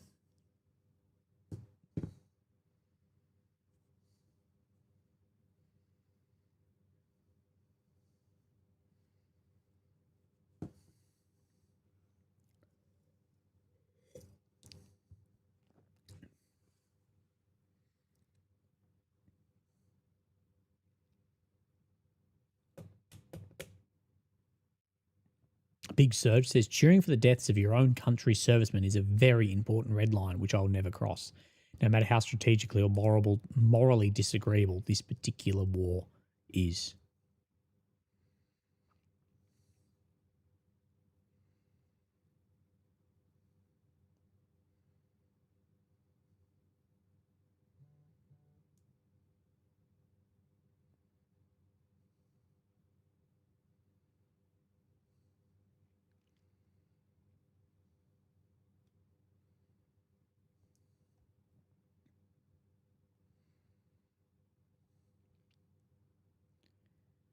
Right, sorry, I'm just doing a bit of scrolling, see if we have any update. I did get a notification on my phone. Let's see what that was.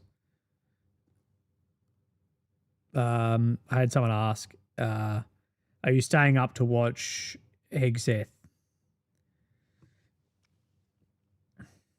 Yeah, which the answer is yes.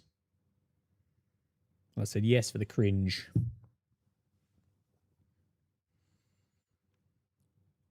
Right, for USAF refueling, United States Air Force refuelers headed to town, heading into this area of operations. IRGC, they are claiming it was their air defenses shot down 3 American aircraft. That is convenient. So they're the IRGC. Look, likely they're just claiming it, but they are claiming shot down. But I will say, the 3 that got shot down, it is suspicious. Brian says, if this lasts 3 weeks, then goodbye Taiwan. I won't comment on who people are talking about, but I agree. Yeah. Mitch Allen, level 2 average. Really, thank you for becoming that, my brother. The question is, who's going to be more drunk, Hegseth or me? Right. Do we hit a target to finish that off? To finish, do we hit a target? There's a little bit of the bottle left.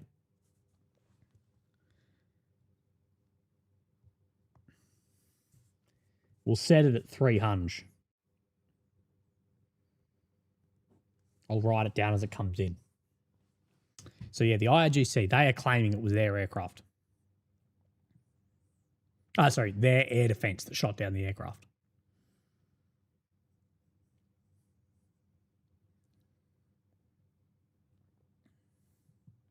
Source close to Saudi government tells AFP that Saudi Arabia may respond to military coordinated attack on Saudi oil facilities. They have to. That's the thing. Right, we're getting somewhere. Daniel Richard starts us off with $5. Thank you, brother. I hope that you're having a fantastic day. Look after yourself. He says, all the best. Great work. Thank you, mate. Trying our best. It's not easy on long streams to keep it entertaining the whole time, but I appreciate you being here. Exact time to coincide with market opening 2 hours right before, right? Complete kayfabe. So what time is the market open again? Does it open at 9:30 or 8:30, did you say, in New York? What time does the stock market open in New York?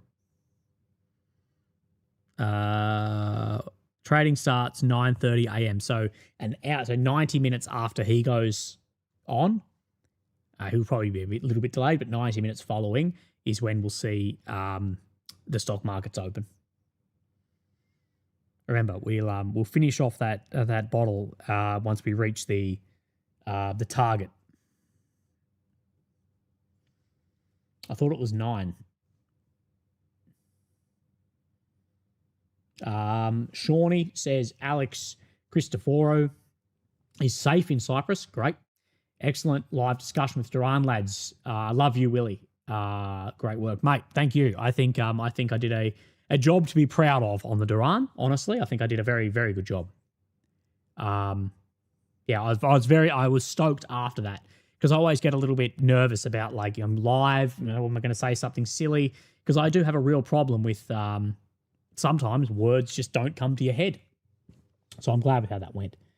Tomaz99 says, Willie, mate, been listening to you for years. I love your work.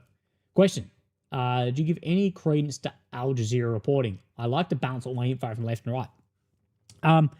Mate, I give a lot to Al Jazeera. Al Jazeera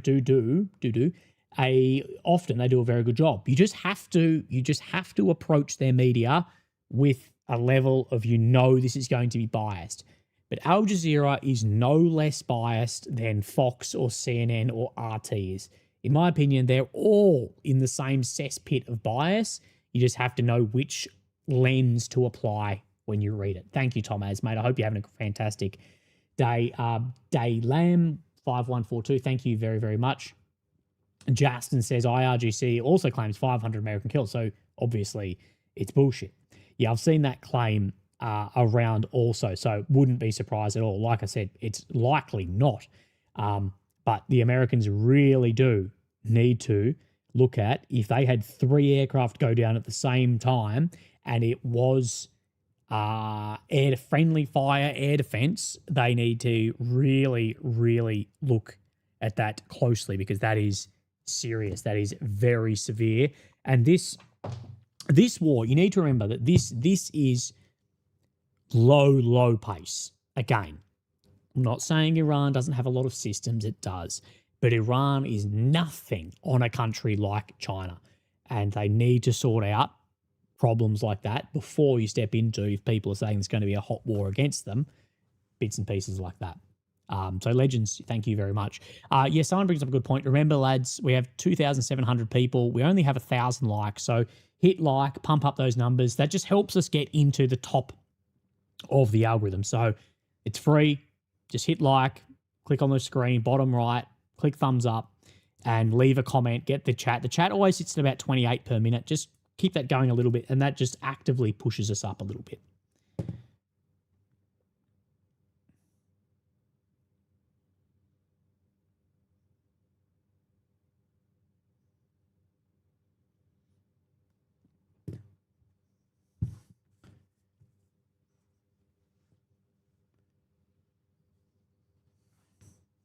We are a little bit away. What are we at?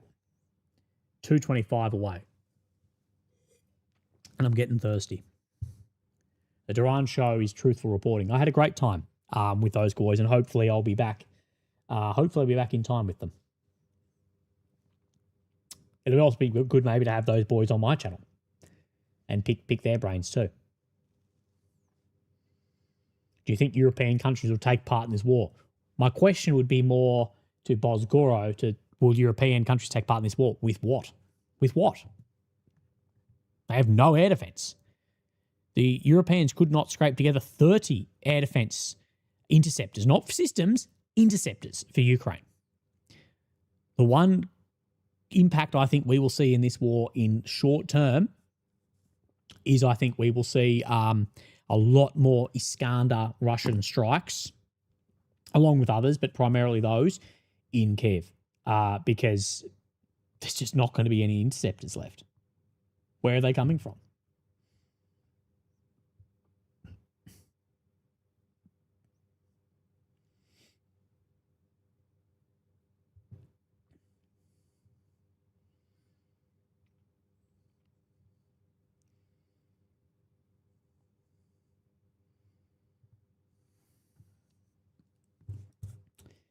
They're 86 as of now. And Potok brings us to that and says, Willie Legend, in your army experience, are all friendly fires actual friendly fires? Look, in my experience, yes, but I've never participated in anything of this sort of scale. There's a lot of friendly fire. You do need to realize there is an unbelievable amount of friendly fire in war. If you actually look at the percentage, look at the IDF friendly fire rates. The IDF friendly fire rate, it was massive in Gaza at the beginning of this. It was huge. Including like running over soldiers with armored vehicles, which is very common, even in exercise time. When you're asking more like, could it be propaganda suggesting this? Maybe. But at the same time, being shot down friendly fire, I don't know if that's better or worse than actually just being shot down.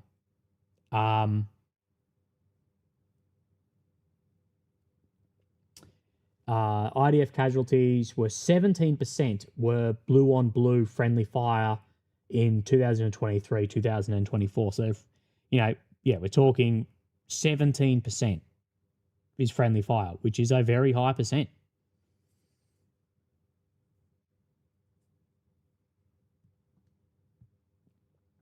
Someone said a lot of swearing. I didn't think that I was swearing that much. I don't know. Damn, maybe. I do try to more swearing than I heard on there before. More swearing than I ever heard on there. Really? Did I swear a lot in the Duran? I apologize if I did. Captain says, you Baros shill. Get it in ya. Fire the dude, non-tech those air defense assets. Sam Huds, mate, I hope you're doing well, Cabin in the Wood. Bring us to Mr. 91.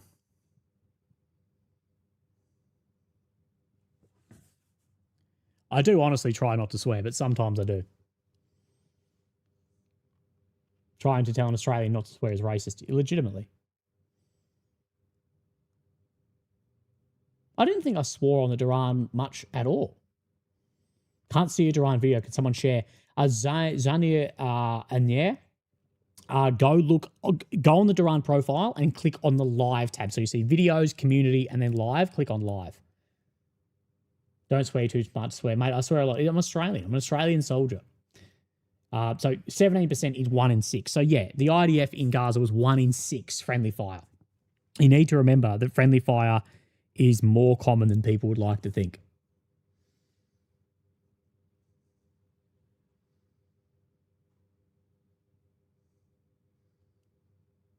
You made Alex swear though, so that was funny. Now I'm nervous that I was swearing to the boys. Damn, I was just being authentically me. What would you rather, me be inauthentic and not swear, or just be me and swear? Swear is passion, and I'm passionate about this stuff, guys. The reason I'm passionate about this is because people are getting killed in this. So yes, I may swear, but that's me adding emphasis and passion. And if that offends you, then I'm sorry. Like, if that offends you, I'm sorry, but you're probably on the wrong channel, because I am legitimately passionate.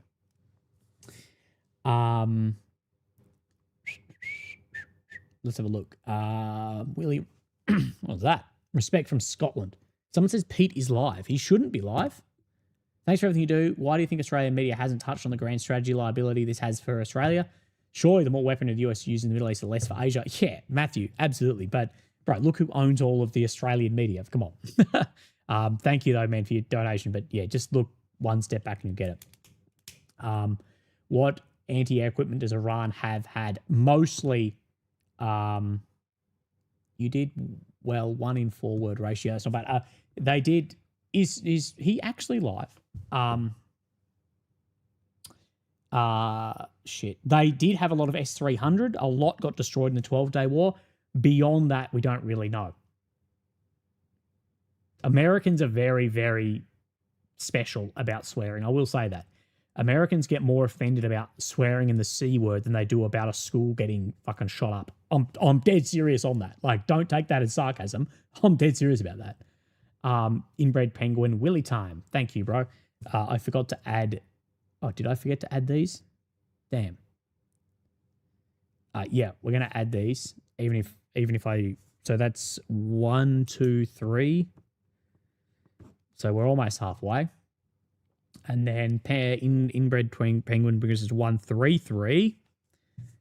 Come on, lads. We need to get there before Pete goes live. We're gonna finish the bottle in respect to Pete. Greek sending 2 frigate Cyprus to MOD. Someone says holy username. Pete Heggs. Do you know what channel we're going to be watching Pete Heggs death on?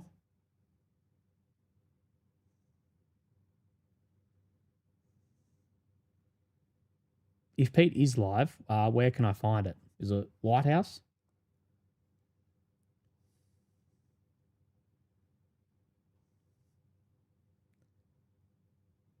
He's live. He just finished. Why did no one tell me that?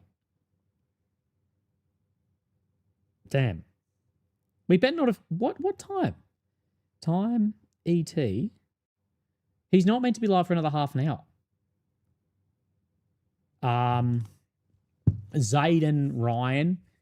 I feel the only chance of positive regime change is arming the anti-IRG resistance. I don't see any possibility for change as long as that regime is aside with guns. What are your thoughts? Brother, firstly, thank you for getting us to 155. I can't agree with you more. The only way to have any real resistance is going to be to arm them to the teeth. What has happened every time we arm a resistance group? Who do we end up fighting in 20 years' time? Who do we end up fighting? So I guarantee, mark my words, clip this.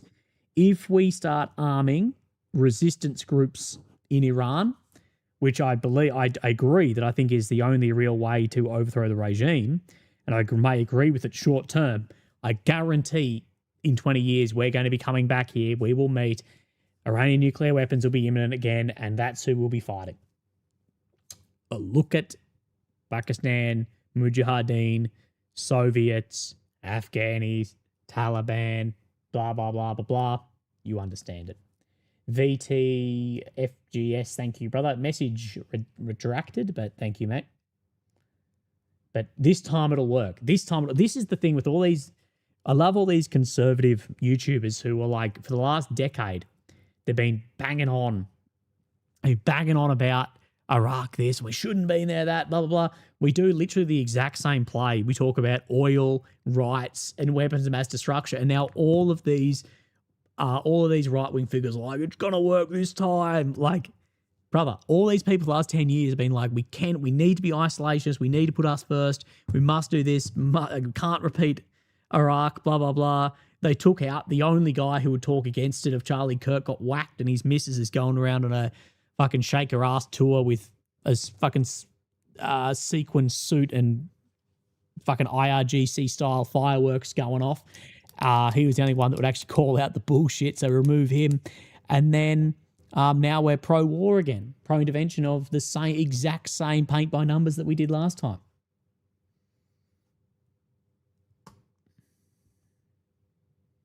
Populous for a region, yeah. Someone said, this is a TDS channel. Shut up. It's not whatsoever. It's just all these losers have Trump utopian syndrome, that he could do the worst thing in the world and it would be the best thing. Trump has done good stuff. Trump has done terrible stuff. Trump is actively protecting pedos. How about that?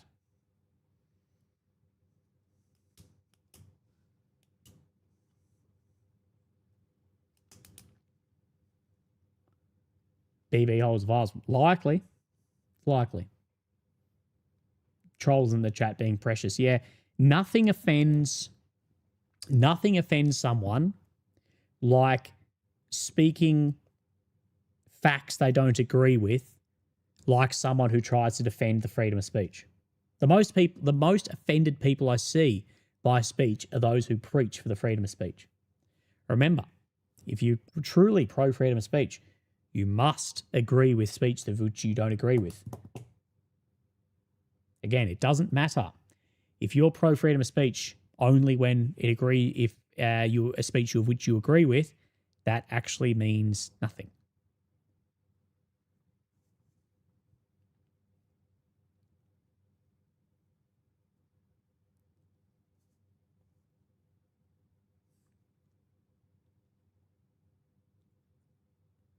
Ben Gurion International Airport says Israeli airspace could potentially open as early as Monday night with civilian flights resuming.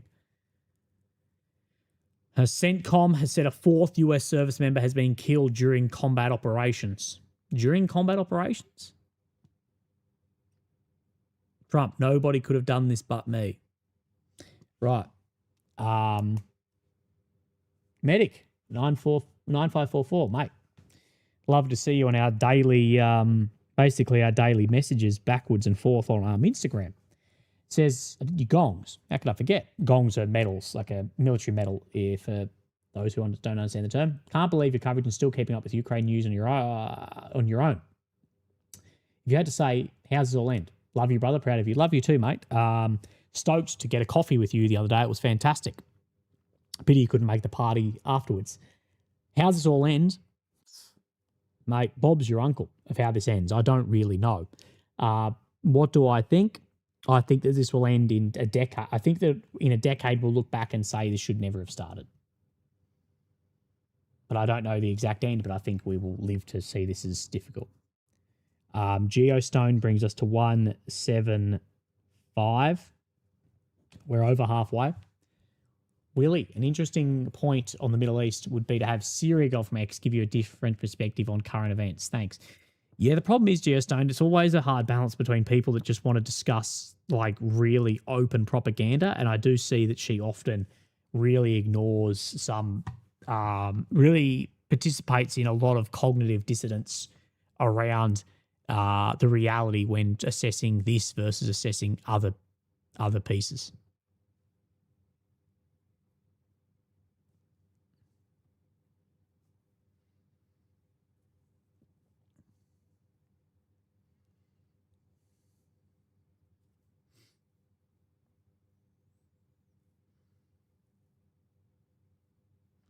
A GP3 says, a lot of people don't have the military experience you have. I love seeing all the speculation of what has or is what's going to happen. There's some truly utterly wild takes. Oh man, there are some wild takes out there at the moment. And end of the day, that's for people who are activists and advocates. I won't assess the success or failure of these operations at the current date, because I say you need to wait a long time to get an idea of the success or failure of these ops.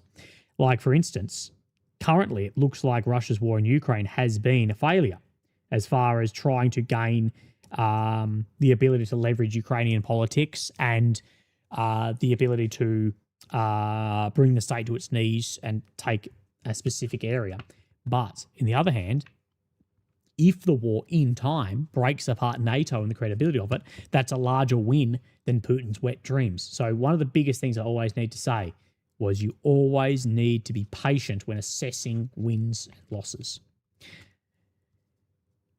When we look back at the Second World War 80 years later and we assess who won and who lost, I can tell you that Japan's doing a hell of a lot better than the UK is.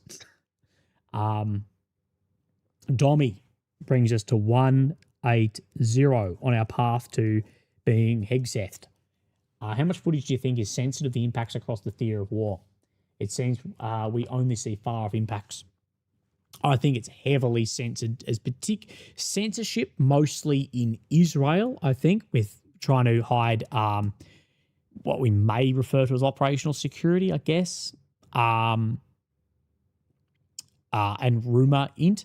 But I don't believe that like internet cuts in Iran are not helping either.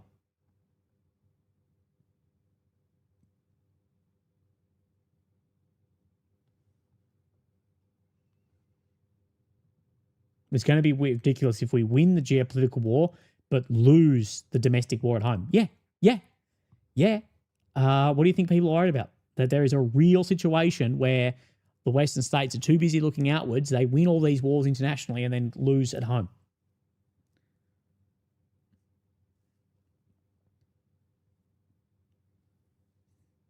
Right, we're 1-2-0 off.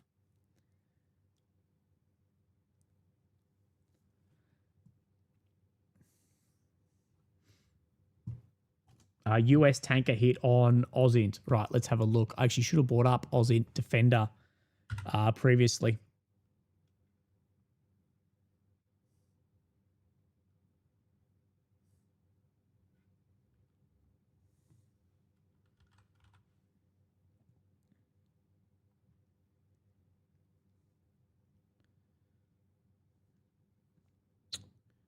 I haven't seen that yet. All I'm saying for Ausint was CENTCOM that a fourth American soldier has been killed. Truck got hit by a drone, member to pay. Yeah, absolutely, Coven Wood.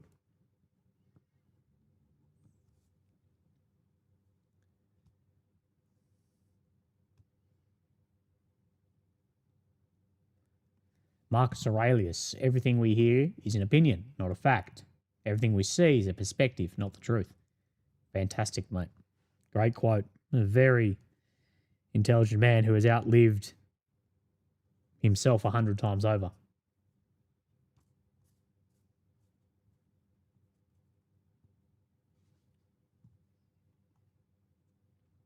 Do you think Trump is saying F you to the multipolar world? I believe Trump is saying F you to the multipolar world while simultaneously displaying to the multipolar world why they need independence and sovereignty away from these systems.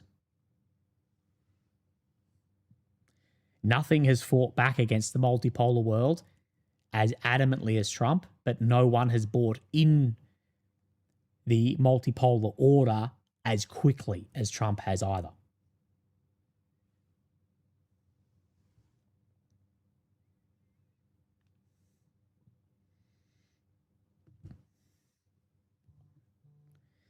Right.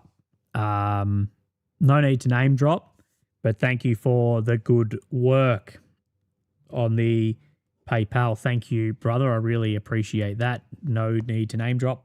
So I appreciate you, mate. Just know you're appreciated. Willie, would you think this is the best time for China to take Taiwan? I don't know. Taiwan is still very powerful and would still cause severe losses, but the US could get drawn into this. Now would not be the best time. It's if this is still going like this in a month, that would be the time if they're ready or if they want to do it kinetically.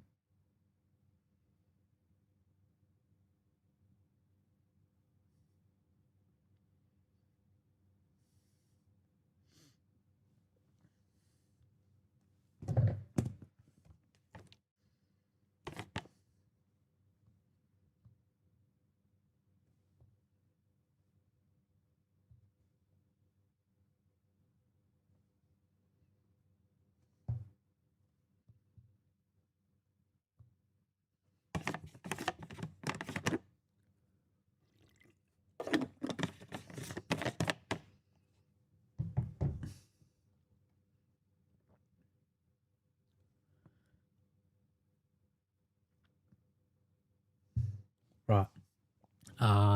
Geostone says 2 months on, do we see boots on the ground?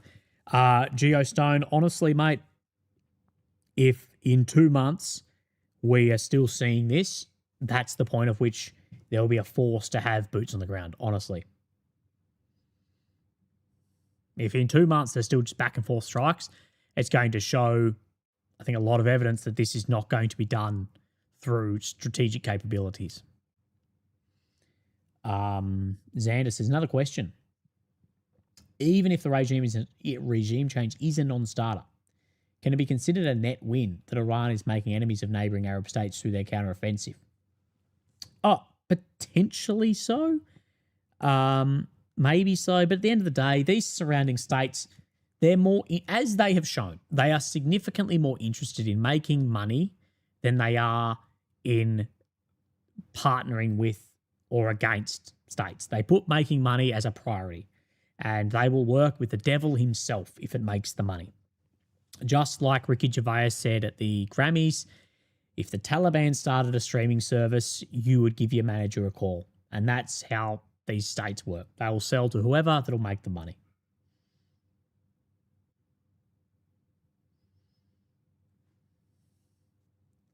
But again, if they, yes, as James Red says, deploying troops is not as trivial as it sounds. It is a very, very difficult situation. And then TG set up an OnlyFans. You never know. Maybe that'll be the way I'll make money.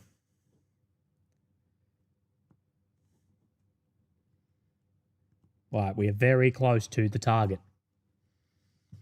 Money makes the world go round. Sadly, it does. You can also say that money is the root of all evil.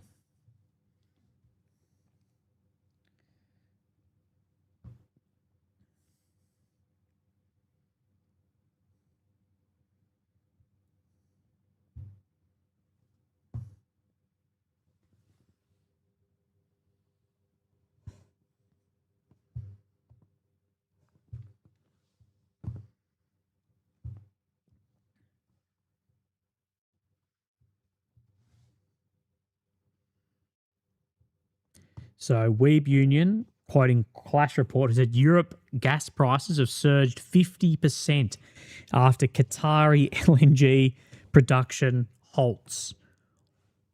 Ooh, if that's true, lordy, lordy, lordy. You know what would be looking awful, awful tasty at the moment to the Europeans? Russian gas. Yeah.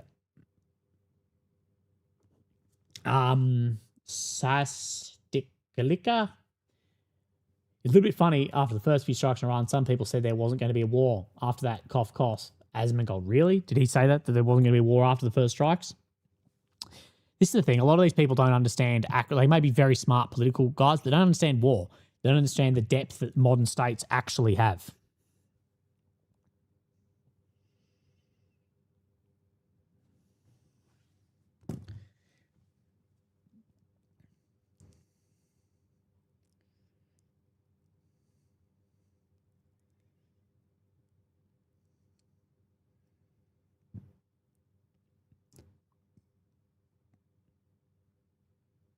Right, we are 41 away, boys.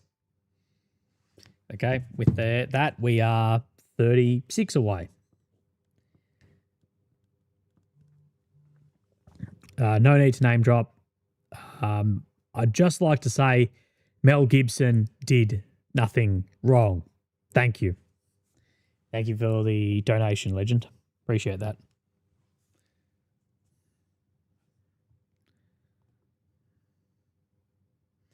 Cyprus asks for guarantees that bases will only be used for humanitarian operations. Good luck with that.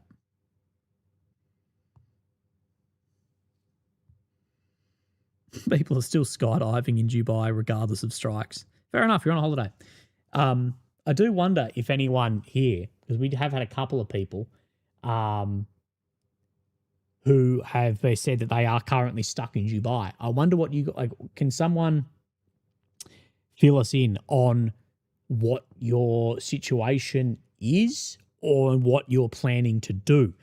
Because I was walking with my partner tonight and saying, what would we do if you were traveling? If I was traveling, whatever, I'm just stuck there. I've been stuck in worse places than Dubai. But what would we do if my partner got stuck? You have a normal job, you have to go to work on Monday. What would you actually do if you were stuck there? We can't get you out on a plane.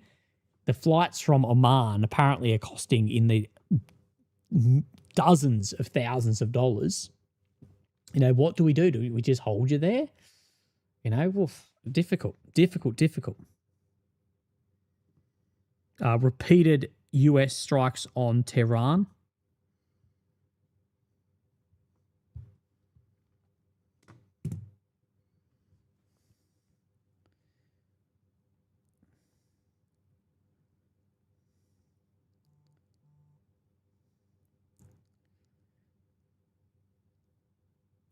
Okay, we have Skull Mecca. I was watching a video earlier about how JFK was trying to force AIPAC to register as a foreign donor months before he died. I think this stuff goes way back. Yes. And not only that with JFK Skull, interesting look into who was trying to get the illegal and the uninspected and unrecognized nuclear weapons program in Israel inspected also. It's always a little bit rich when Israel's speaking about nuclear weapons and illegal systems in the region. It's always a little bit rich to see how, well, who actually did have IAEA inspectors at times under the JCPOA. You know?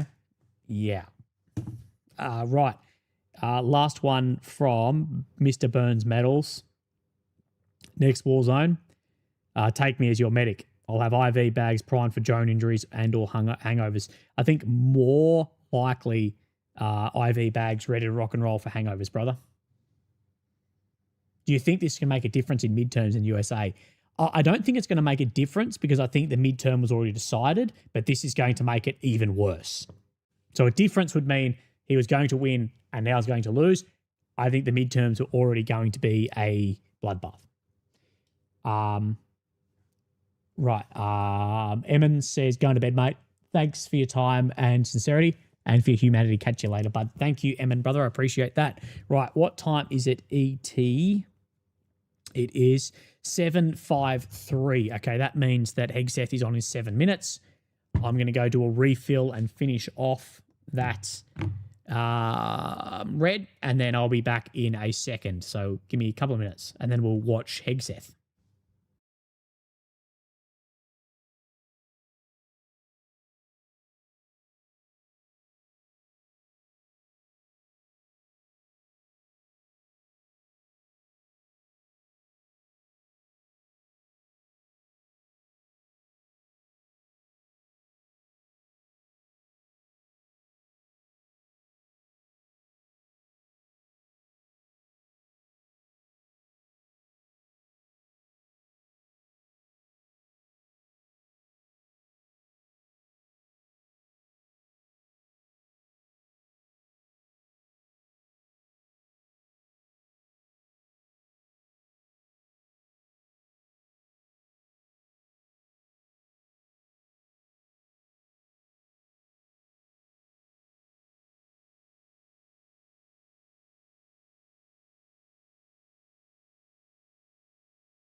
Sorry.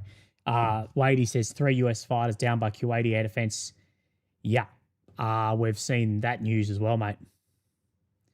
We've been sharing that for a while. It does appear 3 F-15Es had been taken down by a blue on blue, or at least a green on blue. Right.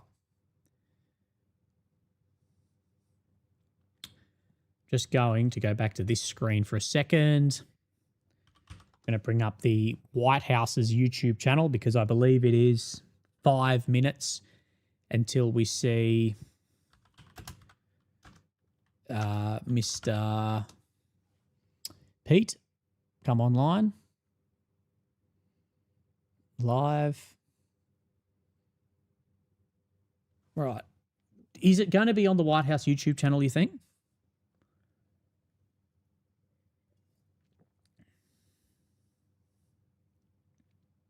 Is intentional friendly fire still friendly? No. That's enemy fire.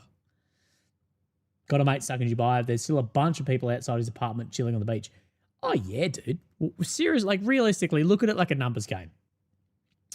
What are the real chances of getting hit by a drone? Very, very, very low. So I'd still be chilling on the beach. Apollo Argus has become the second top level of member of Mega Willy. Of course, the top membership is Stop It Hurts. I have Depth of War pulled up, but generally it's on the White House Twitter. Okay. That actually will be a better source for me. Department of War. Actually, yeah, maybe it's on Department of War Twitter. White House Twitter. Twitter, as someone said. Sorry, I'm laughing. I can't show you. It's a meme. It'll start a fire that I don't want. So White House Twitter page, you think? Right. The United States. Okay, we've got White House Twitter ready to go. I'll refresh that in 5 minutes, probably a lot less now. 3 minutes. We'll refresh White House Twitter, and that should be there. Fox News YouTube got a stream up.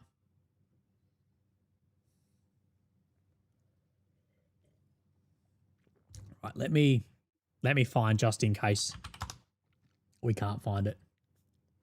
I'll get it back up. So, guys, just so you know, we are currently about to watch Pete Hegseth address the nation regarding the operations in Iran. We're waiting for that stream to begin. Hopefully, we don't have to use the Fox News one because they will hit my channel pretty hard. But people are saying that there would be a White House stream on Twitter. Someone called me a Biden voter. That's sure. Yeah, because I never criticized Biden.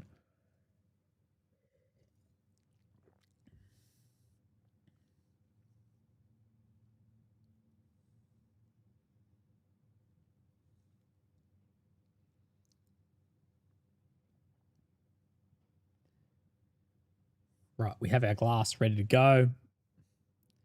1 minute until he's live, apparently.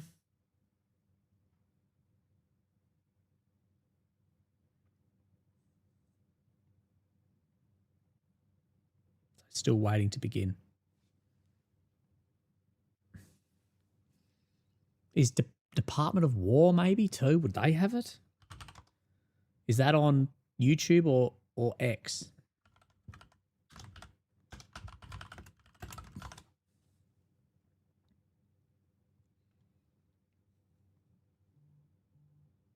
I can't see anything on them.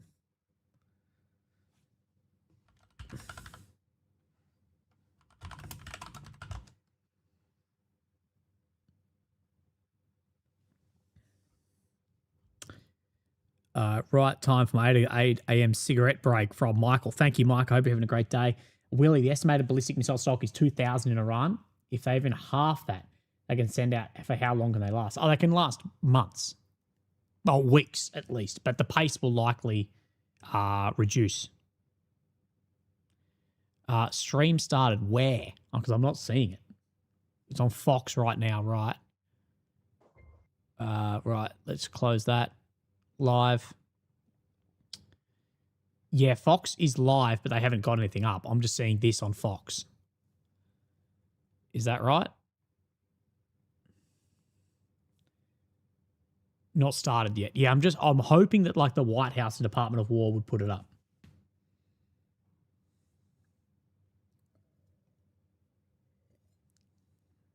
Department of War has this, so you'd presume they're going to put it up live on theirs.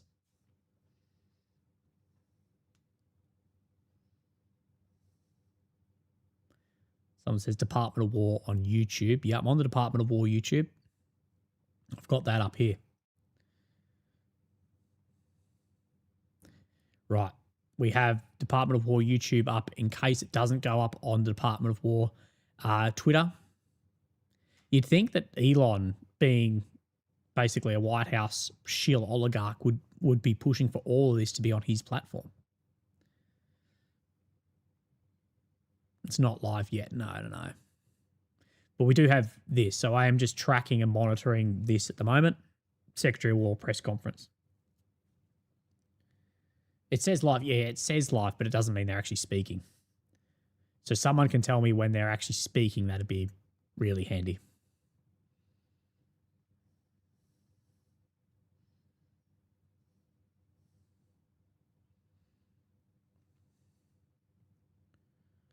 Yeah, we're tracking live. Don't worry, guys. We're not going to miss it. We're not going to miss it.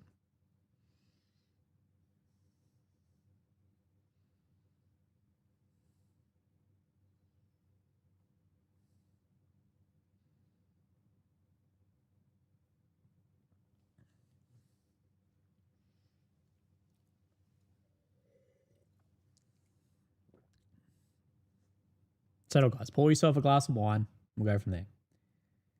Are you dry or sweet red? More of a dry red.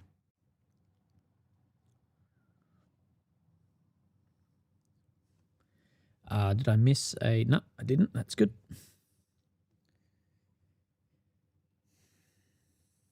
Right. One, do you like to fish? How are you, mate? Health is good. I'm well. I'm tired. But no, I don't fish. I just never grew up fishing. Even though I grew up on the coast. He's running late. Pete's done a me, guys. He's ducked off to the kitchen to fill up.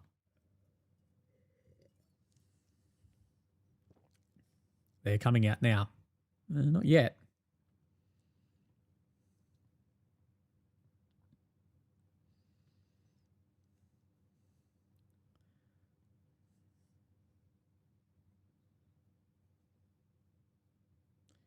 Right, we're just going to go back to this.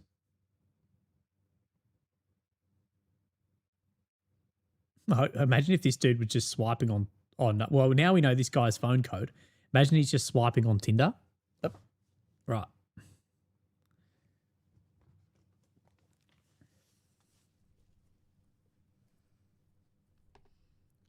Do we have audio? Oh, yeah. Well, good morning. We just finished an update with Admiral Brad Cooper, the CENTCOM commander, across the CENTCOM AOR, our leadership and troops, as you would expect, doing a fantastic job. 2 days ago, under the direction and direct orders of President Donald J. Trump, the Department of War launched Operation Epic Fury. Epic Fury. Most lethal, most complex, and most precise aerial operation in history. For 47 long years, the expansionist and Islamist regime in Tehran has waged a savage, one-sided war against America. They didn't always declare it openly, except for their constant chants of death to America. They did it through the blood of our people. Car bombs in Beirut, rocket attacks on our ships, murders at our embassies, roadside bombs in Iraq and Afghanistan, funded and armed by Iranian Quds Force and IRGC killers. My generation of veterans carried the names of brothers who never came home. Brothers butchered by Iranian-backed roadside bombs and well-armed militias, thousands of our own. We didn't start this war, but under President Trump, we are finishing it. Their war on Americans has become our retribution against their Ayatollah and his death cult.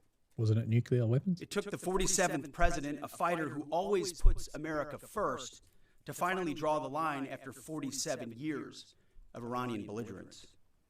He reminded the world, as he has time and time again, being an American means something unbreakable.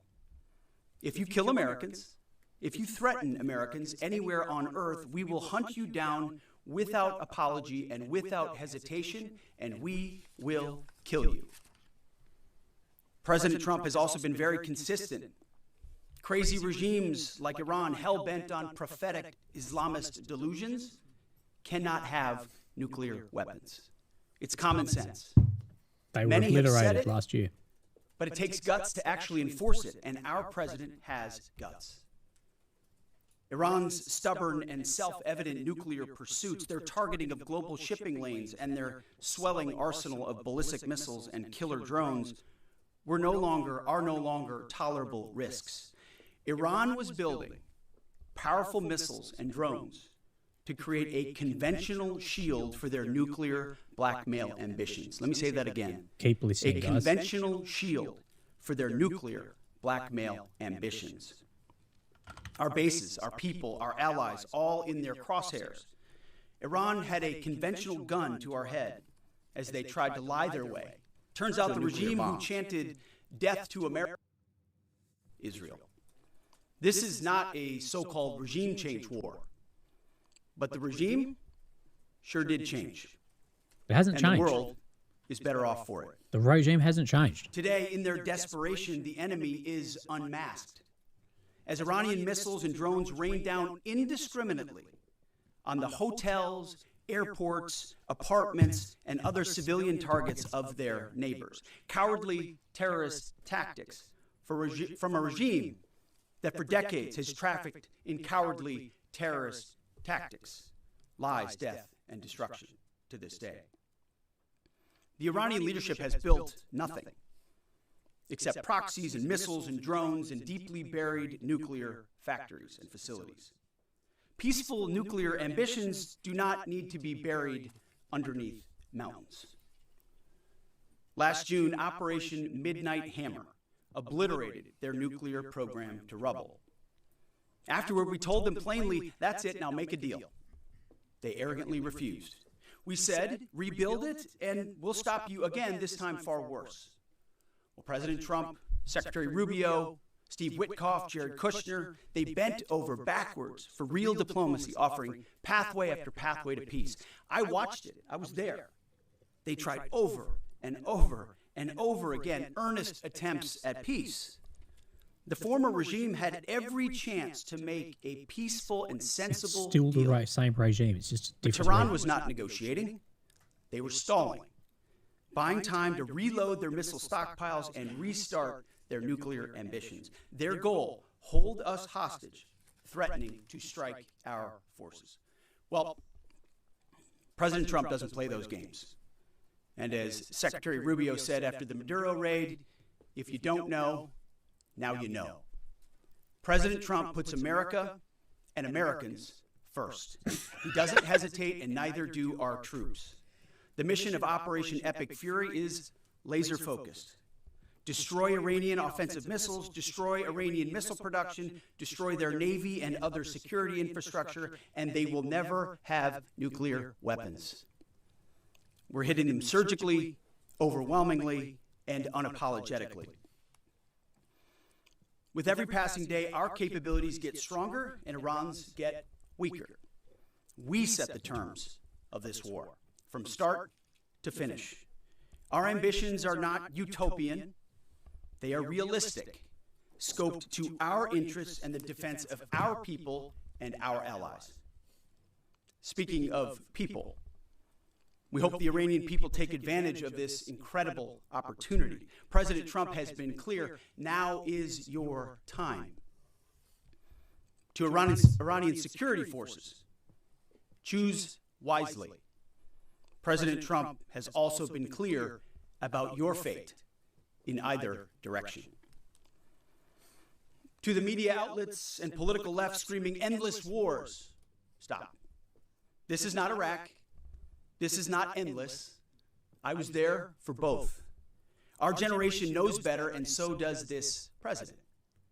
He called the last 20 years of nation-building wars dumb, and he's right.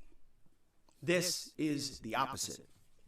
This operation is a clear, devastating, decisive mission. Destroy the missile threat, destroy the Navy, no nukes. And then what?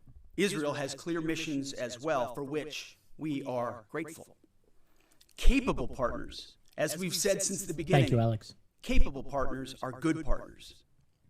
Unlike so many of our traditional allies who wring their hands and clutch their pearls, hemming and hawing. Yeah, nothing about about the false use of flags on your force. territory is a good partner. All right. America, regardless of what so-called international institutions say, is unleashing the most lethal and precise air power campaign in history. B-2s, fighters, drones, missiles, and of course, classified effects.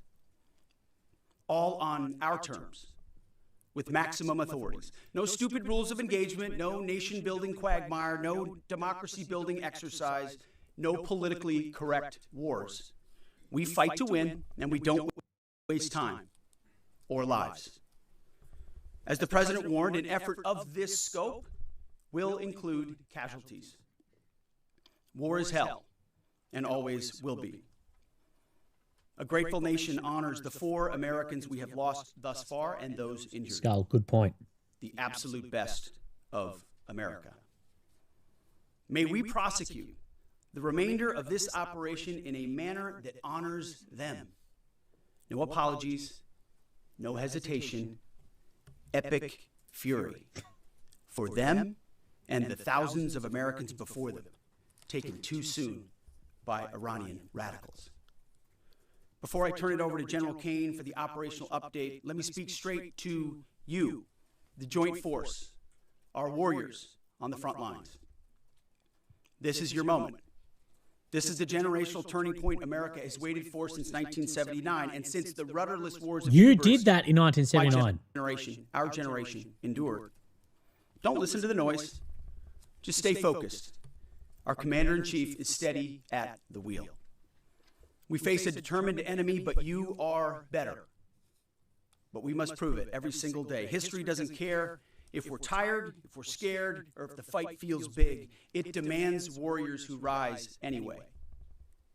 Peace through strength, the warrior ethos, lethality, unity of purpose, those are not slogans.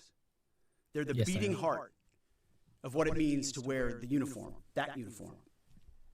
You think clearly under fire, you act decisively in chaos, you uphold the Constitution, and you uphold our country without hesitation. We are not defenders anymore. We are warriors, trained to kill the enemy and break their will. History is watching. Be the force you swore an oath to be: focused, disciplined, lethal, and unbreakable. We will finish this on America First conditions of President Trump's choosing. Thank you, Mullah Viking. Nobody else's, as it should be. And know this above all, President Trump and I have your back, always. Through fire, through criticism, through fake news, through everything.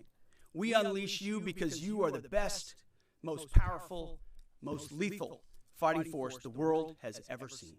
Am I grappling? No. May Almighty God watch over you, and his providential arms of protection extend over you. Godspeed, warriors, and keep going. General Kane, over to you. Thank you, Mr. Secretary, and good morning, everyone. The purpose of my portion of the briefing today is to update you and the American people on the actions taken thus far. The briefing will discuss the preparation, the planning, setting the force, the early operations, and how we're assessing the progress thus far. So let's get started. On Saturday, 28 February, at 01:15 Eastern Standard Time, 9:45 a.m. local Tehran time, on the orders of the President of the United States, U.S. Central Command, under the command of United States Navy Admiral Brad Cooper, commenced Operation Epic Fury. As I said, I'm going to walk you through the initial phases of the operation, but first I want to express my deep condolences and the condolences of the Joint Force to the Department of War personnel killed and wounded in actions thus far. As the Secretary said, they're heroes and represent the best of our nation has to offer. They're true examples of what selfless service means. Our deepest and heartfelt condolences are with their families, their friends, and their units. We grieve with you, and we will never forget you. Additionally, I stand here before you today grateful for each service member, planner, logistician, operator across our joint force. For our Department of War civilians, our intelligence community teammates, our interagency teammates who continue to stand in harm's way alongside us. I am proud of all of you as you take the fight to the enemy, and we are the best in the world at integrating, period. I want to extend my personal gratitude to the dedicated commanders and senior enlisted leaders and the enlisted members of the Joint Force who are fighting this fight across the CENTCOM AOR. In addition to Admiral Cooper and Fleet Master Chief Compton, I want to highlight a few today. U.S. Army Central Command Commander Lieutenant General Pat Frank, who along with his team are fighting the counter-missile and counter-drone fight. United States Navy Central Command Commander Vice Admiral Kurt Renshaw and his team, who are engaged with the Iranian Navy and projecting American naval combat power from the seas. And United States Air Force Central Command Commander Lieutenant General Derek France and his leadership team, who are crushing Iranian targets from the air. I want to highlight the support to the CENTCOM fight from other combatant commands who are directly involved with this effort, to include U.S. Spacecom, U.S. Cybercom, and U.S. EUCOM. I also want to specifically call out United States Transportation Command and U.S. STRATCOM for their contributions to this fight. We cannot project American combat power at the time and place of our choosing without both. And finally, I want to express how deeply thankful I am for the continued service and sacrifice of the entire Joint Force and their families. Their unwavering commitment and dedication are the cornerstones of this effort. So let me start with a few details. First, to be clear, as the Secretary said, this is not a single overnight operation. The military objectives that CENTCOM and the Joint Force have been tasked with will take some time to achieve, and in some cases will be difficult and gritty work. We expect to take additional losses, and as always, we will work to minimize U.S. losses. But as the Secretary said, this is major combat operations. So let me talk about the preparation and the planning. On February 28th, the full strength of America's armed forces came together in a unified purpose against a capable and determined adversary. The United States Army, Navy, Marine Corps, Air Force, Space Force, Coast Guard, and our reserve components integrated across our combatant commands and began coordinated operations with the Israeli armed forces of an unprecedented scale. As the Secretary laid out, our military objectives are clear. Our mission is to protect and defend ourselves and, together with our regional partners, prevent Iran from the ability to project power outside of its borders, and be ready for follow-on actions as appropriate. Across every domain, land, air, sea, cyber, the U.S. Joint Force delivered synchronized and layered effects designed to disrupt, degrade, deny, and destroy Iran's ability to conduct and sustain combat operations. On the U.S. side, this marked the culmination of months and in some cases years of deliberate planning and refinement against this particular target set. From precision strikes against key military infrastructure to persistent intelligence and targeting integration to the close coordination of the components across vast distances, this operation again demonstrated America's reach, readiness, and professionalism, and that of our joint united force. It was historic not only in the operational scope, but in the level of joint integration displayed across every element of the joint force. And as I said earlier, this work is just beginning and will continue. So now to talk a little bit about setting the force and setting the theater. On the order of the Secretary of War over the last 30 days to reinforce deterrence and provide the President with credible options should action be required, the Joint Force began to systematically reposition assets and personnel across the region. These movements ensured that U.S. forces remained postured, protected, and ready to respond decisively for any emerging threat. This deployment included thousands of service members from all branches, hundreds of advanced 4th and 5th generation fighters, dozens of refueling tankers, the Lincoln and Ford Carrier Strike Group and their embarked air wings, sustained flow of munitions, fuel, supplies, all supported with command and control, intelligence, surveillance, and reconnaissance network. And the flow of forces continues today. In fact, Admiral Cooper will receive additional forces even today. This rapid buildup of forces demonstrated the joint forces' ability to adapt and project power at the time and place of our nation's choosing. I want to highlight a couple specific cases for you. The Gerald R. Ford Carrier Strike Group, which many of you know was down in the Western Hemisphere, redeployed across the Atlantic to set the theater. The ship, her crew, their families, and the entire strike group took a deep breath and, as they always do, began planning to conduct combat operations. The integrated Reserve and National Guard forces have continued to demonstrate the value of America's reserve forces, including the Wisconsin Army National Guard operating in Kuwait and Iraq, and Air National Guard units from a variety of states to include Vermont and Virginia. In the case of the Vermont Air National Guard and the 158th Fighter Wing, they were mobilized for Operation Absolute Resolve and then were tasked to take their F-35As across the Atlantic instead of going home to be prepared to support this operation. The same is with our Air National Guard and Air Force Reserve Command tanker and mobility forces, who stepped right out of their civilian jobs to deploy and to protect the region. Lastly, I want to highlight the unsung heroes of warfare, our American logisticians and sustainment force, those who quietly work every day behind the scenes to project and sustain America's combat power. Our leaders from World War II were right when they said professionals do logistics. As regional tensions rose, the Joint Force elevated our force protection measures on the order of the Secretary and repositioned discreetly civilians and non-essential personnel designed to ensure the safety and security of our joint force. By the time operations began, only essential forces remained on our bases and in theater, all ready, capable to respond. So now let me move to H hour. At 3:38 p.m. on Friday, February 27th, the United States Central Command, through the Secretary of War, received the final go order from President Trump. The President directed, and I quote, "Operation Epic Fury is approved. No aborts. Good luck," close quote. In the region, every element of the Joint Force made their final preparations. Air defense batteries readied themselves, checking their systems to respond to Iranian attacks. Pilots and crews rehearsed their strike packages for the final time. Air crews began loading their final weapons, and two carrier strike groups began to move towards their launching points.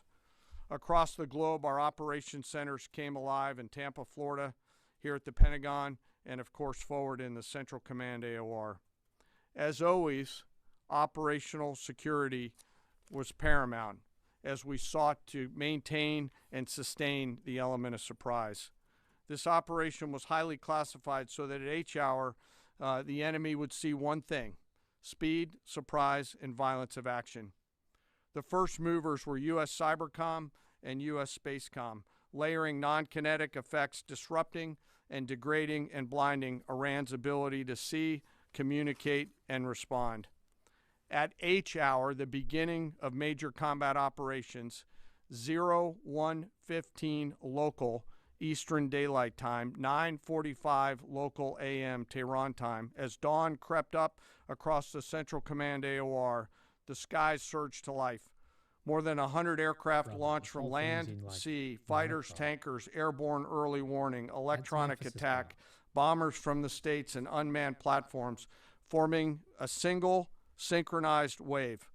This was a daylight strike based on a trigger event conducted by the Israeli Defense Forces, enabled by the U.S. intelligence community. The first shooters at sea were Tomahawks unleashed by the United States Navy, closed in on Iranian naval forces, and began to conduct strikes across the southern flank in Iran. On the ground, forces fired precision standoff weapons, measured, deliberate, precise, and lethal. This was a massive, overwhelming attack across all domains of warfare, striking more than 1,000 targets in the first 24 hours. We are now roughly 57 hours into the operation. In the initial phase, CENTCOM's focus was systematic targeting of Iranians' command and control infrastructure, naval forces, ballistic missile sites, and intelligence infrastructure designed to daze and confuse them. Coordinated space and cyber operations effectively disrupted communications and sensor networks across the area of responsibility, leaving the adversary without the ability to see, coordinate, or respond effectively. The combined impact of these strikes, swift, precise, and overwhelming, has resulted in the establishment of local air superiority. This air superiority will not only enhance the protection of our forces, but also allow them to continue the work over Iran. Over the course of the last 2 days, the Joint Force has launched hundreds of missions from land and sea and delivered tens of thousands of pieces of ordnance. The effort continues to scale. This included American B-2 bombers, which again, similar to Midnight Hammer, flew a 37-hour round-trip sortie from the continental United States, dropping precision, penetrating munitions on Iranian underground facilities across the southern flank and slightly deeper. Additionally, Israel has separately executed hundreds of sorties against hundreds of targets. Beyond Air Force and Navy aircraft strike packages, coordinated salvos of precision standoff weapons from across the region have neutralized hundreds of pre-planned targets. As I mentioned earlier, in support of these kinetic operations, U.S. Cybercom and Spacecom have continuously layered effects to disrupt, disorient, and confuse the enemy. I will note that this operation had several combat firsts, which I'll allow at some point in the future Admiral Cooper to talk about since he owns the AOR. While we've prosecuted a relentless offensive campaign, our defense has been equally important. Across the theater, operations have remained steady and disciplined. Once again, our integrated air and missile defense network is performing exactly as it's intended. U.S. Patriot and THAAD batteries, along with ballistic missile defense-capable Navy destroyers, continue to coordinate and execute intercepts with precision and consistency. I wish that every American could hear the voice communications like I have as these joint operations centers remain calm, focused, and cool while executing under fire over and over again. Collectively, these systems have intercepted hundreds of ballistic missiles targeting U.S. forces, our partners, and regional stability. The threat from one-way attack UAVs has remained persistent. Our systems have proven effective in countering these platforms, engaging targets rapidly. Each intercept represents hundreds of hours of training, readiness, and technology all coming together to work as designed. We will remain vigilant in the counter-UAV fight. And the defense of the region is not ours alone. As the threat grew, our partners surged in beside us. Air defense batteries in Qatar, the UAE, Kuwait, Jordan, and Saudi Arabia joined the fight, proof positive that years of training, trust, and hard-earned integration pay off. I am aware of the loss of 3 U.S. Air Force F-15Es overnight in the region. I am grateful for the safety of the crews, and we know that this was not from hostile enemy fire. As this matter's under investigation, I'll not comment further on this. Let me close. Operations will remain active across the theater and across the globe. The U.S. forces are postured not only to maintain pressure, but to respond and adapt as required. Operation Epic Fury stands as a reminder of what the United States military uniquely delivers: the ability to project power on a global scale with speed, surprise, precision, and overwhelming force when and where our nation requires it.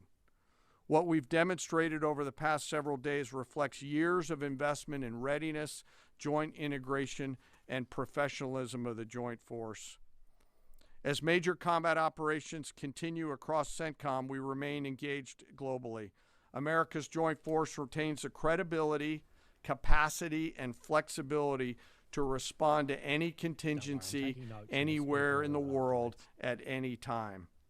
To those who would test our resolve or threaten the United States, our allies, or our interests, understand clearly we can reach you, we can sustain the fight, and we can scale the fight, and we will prevail. To the American people, your Joint Force remains steady, frosty, calm, and focused. Your service members are trained, disciplined, and determined. We understand the risks of this mission and the weight of the responsibility that we carry. We also recognize that our families also shoulder the burden at home. You are a part of this too. I am proud today, as I am every day, to stand as a member of America's Joint Force. There is no mission too complex, no distance too great, and no adversary too determined for the men and women who wear our nation's uniform. We mourn our fallen, we honor their families, and we continue our mission with focus, unity, and strength. And now I'm happy to take any questions. Thank you, Mr. Chairman. Right here. Go ahead. Thank you for your time. What percentage of Iranian long-strike capabilities are still in the fight, and what is our exit strategy here, and when will it be deployed? Good question. Well, they have long-range strike capabilities, which we are hyper-focused on. The brief we got just this morning, Admiral Cooper knows exactly and precisely what kind of threat matrix he's looking at, the way they might change their techniques, and how we adapt to that. So we're making sure the theater commander has absolutely everything he needs. I mean, one of the things the chairman mentioned is for months and months, even before we built up, we ensured that we had maximum defensive capabilities in theater to allow the president the decision space in the future. So even before this build up in the last 30 days, we discreetly brought defensive assets in to make sure, understanding that there are Iranian capabilities. As far as time frame, I would never hang a time frame from our perspective. The commander-in-chief sets the op tempo and terms of this fight. As I said, it's on his terms. And we'll make sure that Admiral Cooper and his team have everything they need, not just to defend. I mean, the best defense is good offense. And so we're aggressively pushing into that airspace over that southern flank to ensure that we control it and we destroy anything that moves that would attempt to shoot us. Think of it as shooting the archer instead of the arrows. That's where we want to be. And we have the kind of exquisite intelligence. Rose just to get on over Ukraine the top, Twitter. Find that and destroy it. It won't happen overnight. This is a big battle space with a lot of capabilities. That's part of the reason why it's such a threat to us. That's why I talk about conventional umbrella to blackmail nuclear ambitions. They were building up this conventional arsenal in order to ensure that no one would ever block them from their ability to get nuclear weapons. So we're very clear-eyed about the nature of this Iranian threat, and we're going to get after it. I don't know if you have anything to add to that, Mr. Chairman. Thank you for the question. The only thing I'll add is that unlike an operation, a single operation like Midnight Hammer or Absolute Resolve, it'll take some time for us to conduct battle damage assessment, and the targeting cycle that CENTCOM will run will take those things into effect. Admiral Cooper will adjust his plan and fires accordingly to ensure that we're attriting that. He's focused on long-range strike capability coming out of the enemy, and that's a key and essential part of it. There was no answer to the question. The question was, how much has been taken? What's the exit strategy? There's no answer. Normally we'd be able to. You didn't even answer. You weren't even close to the question. We'd assess pretty quickly. He's doing offense and assessment simultaneously. You talked about the fucking southern flank. That has nothing to do with. The question was, how much do they have left to strike, and what is the U.S. exit strategy? Thank you. Reagan Reese with the Daily Caller. 2 questions for you. The president said yesterday in his video message that we will leave Iran when we complete all of our objectives. What are our objectives, and can you share more information on how the soldiers who were killed were killed? Well, I laid out the objectives, as did the chairman. They're completely nested. I mean, Iran has an ability to project power against us and our allies in ways that we can't tolerate. So whether that's ballistic missiles and drones, so offensive capabilities, effectively their Navy, which would attempt to set other terms and impose different costs, drone capabilities, which we laid out there. And ultimately, though, this tying it back to Midnight Hammer, the president has been willing to make a deal. You can't have a nuclear bomb. Radical Islamists can't have a nuclear bomb that they wield against the world. He gave them every single opportunity. Then we precisely took it away. And even then, after that, they didn't have that. They didn't come to the table with a willingness to give it away. So ultimately, those nuclear ambitions, which never ceased, are something that had to be addressed as well. So that's a discrete sense sovereignty of what's being addressed here to ensure that they can't use that conventional umbrella to continue a pursuit of nuclear ambitions. And then as it pertains to the U.S. casualties, that particular incident was, you have air defenses and the lot's coming in and you hit most of it, and we absolutely do. We have incredible air defenders. Every once in a while you might have one, unfortunately we call it a squirter that makes its way through, and in that particular case it happened to hit a tactical operations center that was fortified, but these are powerful weapons. So we certainly will do, as I said, moments like that, as we remember them and we take care of them and take care of their families, only stiffen our resolve to ensure that we do this. So it hit a tactical operations center? Right here. Thank you, Secretary Hegseth. I had two questions for you. First, are there currently any American boots on the ground in Iran? No, but we're not going to go into the exercise of what we will or will not do. I think it's one of those fallacies for a long time that this department or presidents or others should tell the American people, and our enemies, by the way, here's exactly what we'll do. Here's exactly how long we'll go. Here's exactly how far we'll go. Here's what we're willing to do and not do. It's foolishness. And so President Trump ensures that our enemies understand we'll go as far as we need to go to advance American interests. But we're not dumb about it. You don't have to roll 200,000 people in there and stay for 20 years. We've proven that you can achieve objectives that advance American interests without being foolish about it. Now, will we be bold about it? Are we willing to be decisive about it? Do we put months and months of planning into what kind of effects we want to achieve? Absolutely. But going forward, why in the world would we tell you, the enemy, anybody, what we will or will not do in pursuit of an objective? Because the American people fight to vote win. and pay for you? We fight to achieve the objectives the President of the United States has laid out, and we will do so unapologetically. Thank Is there you. any significance to Israel carrying out this strike to kill the Ayatollah? And I wanted to know, what was your immediate reaction to finding out about his killing? I think Israel did a great job in the conduct of that operation. President Trump put a 4-week you go, timeline right on here, it. Are you please. saying that's wrong? Yeah, thank you. You mentioned during the briefing, General Kane, that there would be additional troops sent to the region. Could you say how many troops currently are involved in this operation and how many additional troops are planned to go in this next phase?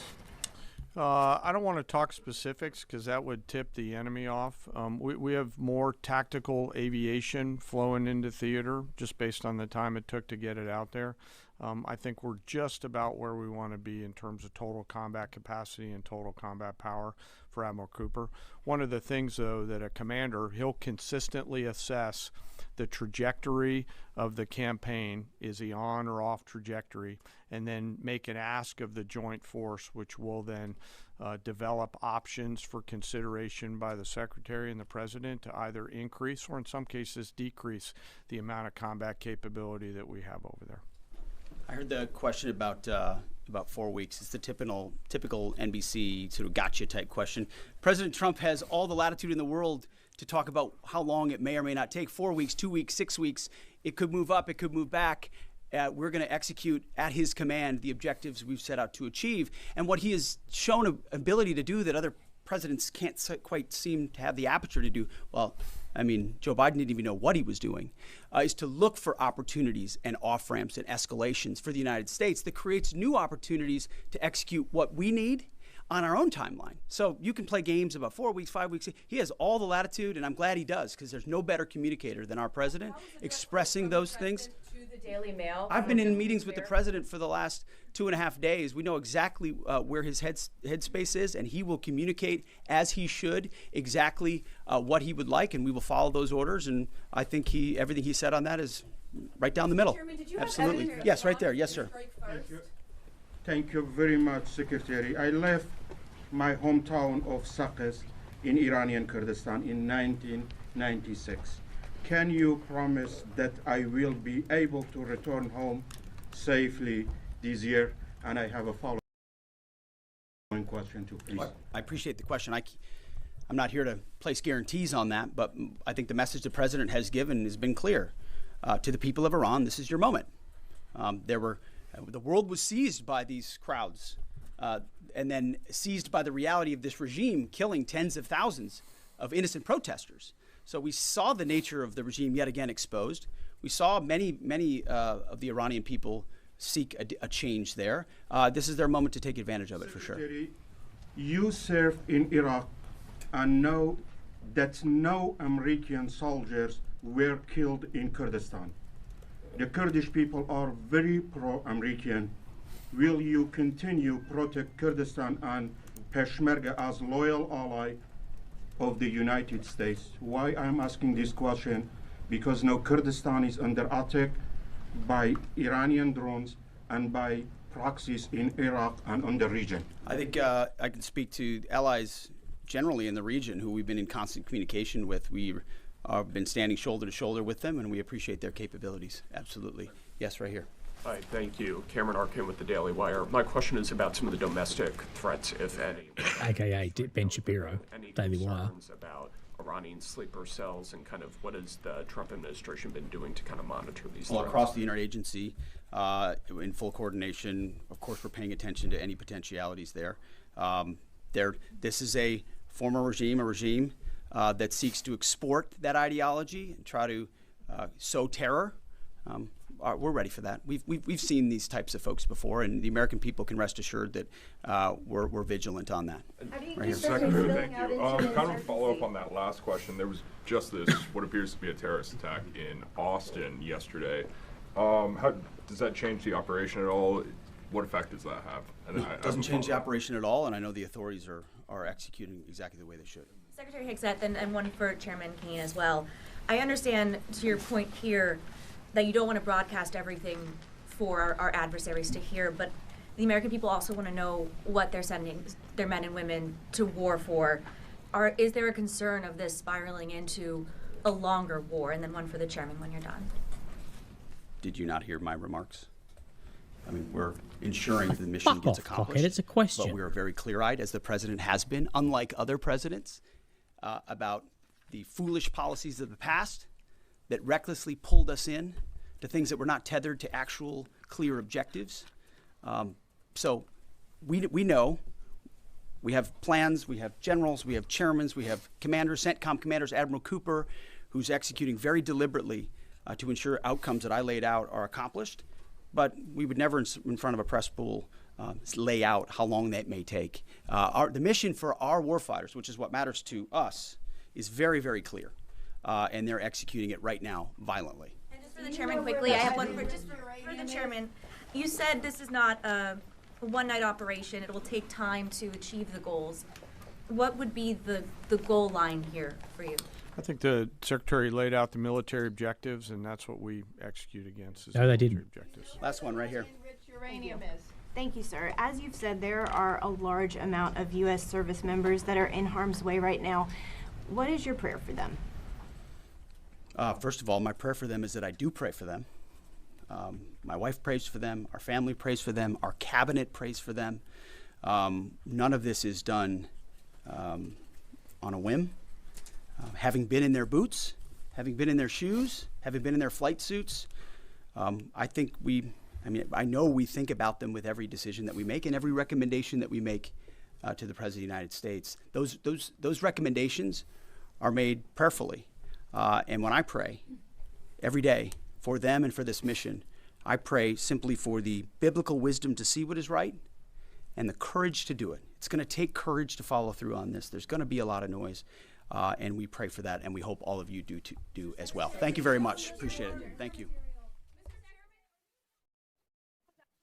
Good question, Wade. Why are the straits closed if the former regime is gone and no longer? So, look, that was the end of the Hegseth Kane press conference / talk. I have a lot of notes to go over on that. If you'll hang around for a second, I didn't want to interrupt you guys listening to that as we went. But I think something you will see throughout this was very little questions were actually answered. No questions were actually answered. When the journalist asks, I understand there's operational security, but the American people who you say deserve to know in this, they are concerned that it's going to be a longer war. And when you come back with didn't you hear my answer?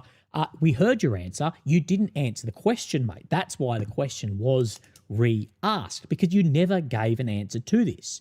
You floated around it and you used the ambiguity of operational security. You used that to then not be able to answer the question. And there is serious concern about the people. Well, you said this isn't Iraq. At the beginning of Iraq, very similar things were made.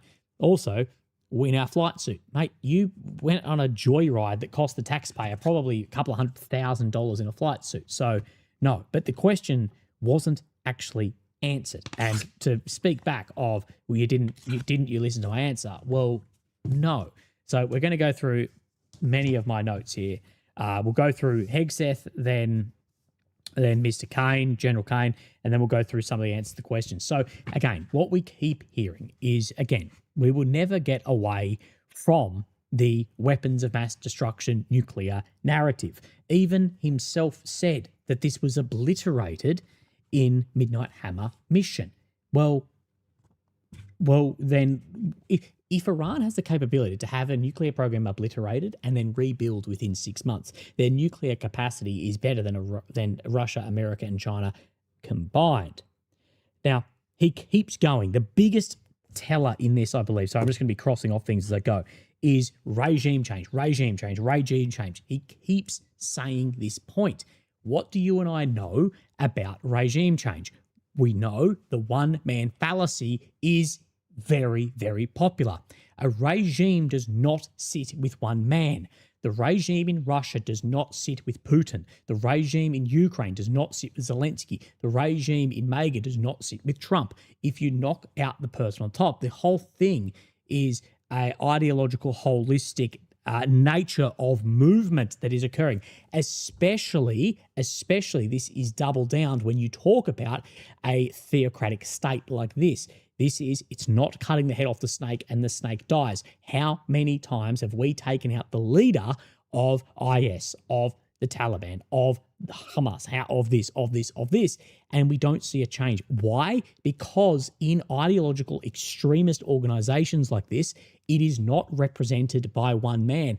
Often taking out that man through history has actually shown it to cement support, and especially in a system like in this, where that person will then be martyred, it can actually make it worse. This doesn't mean that Khamenei wasn't an evil prick who deserves to be killed like that. I'm not suggesting that. I'm just saying that this is someone, the better the devil you know, who you'd worked with for almost 50 years, who negotiated with, who you helped actually get into power back in 79.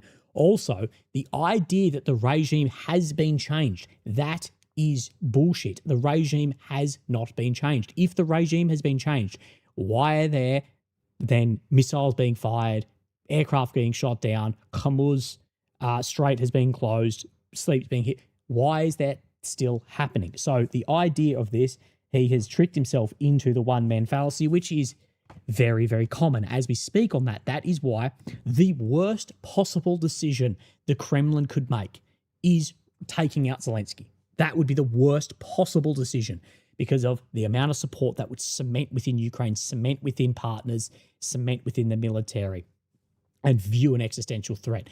And unlike, say, Islamic theocratic state like Iran, that the Ukrainians, with, of course, Zelensky is Jewish, but a majority are, say, Christian Orthodox, they don't have this idea of martyrdom and revenge against that as well.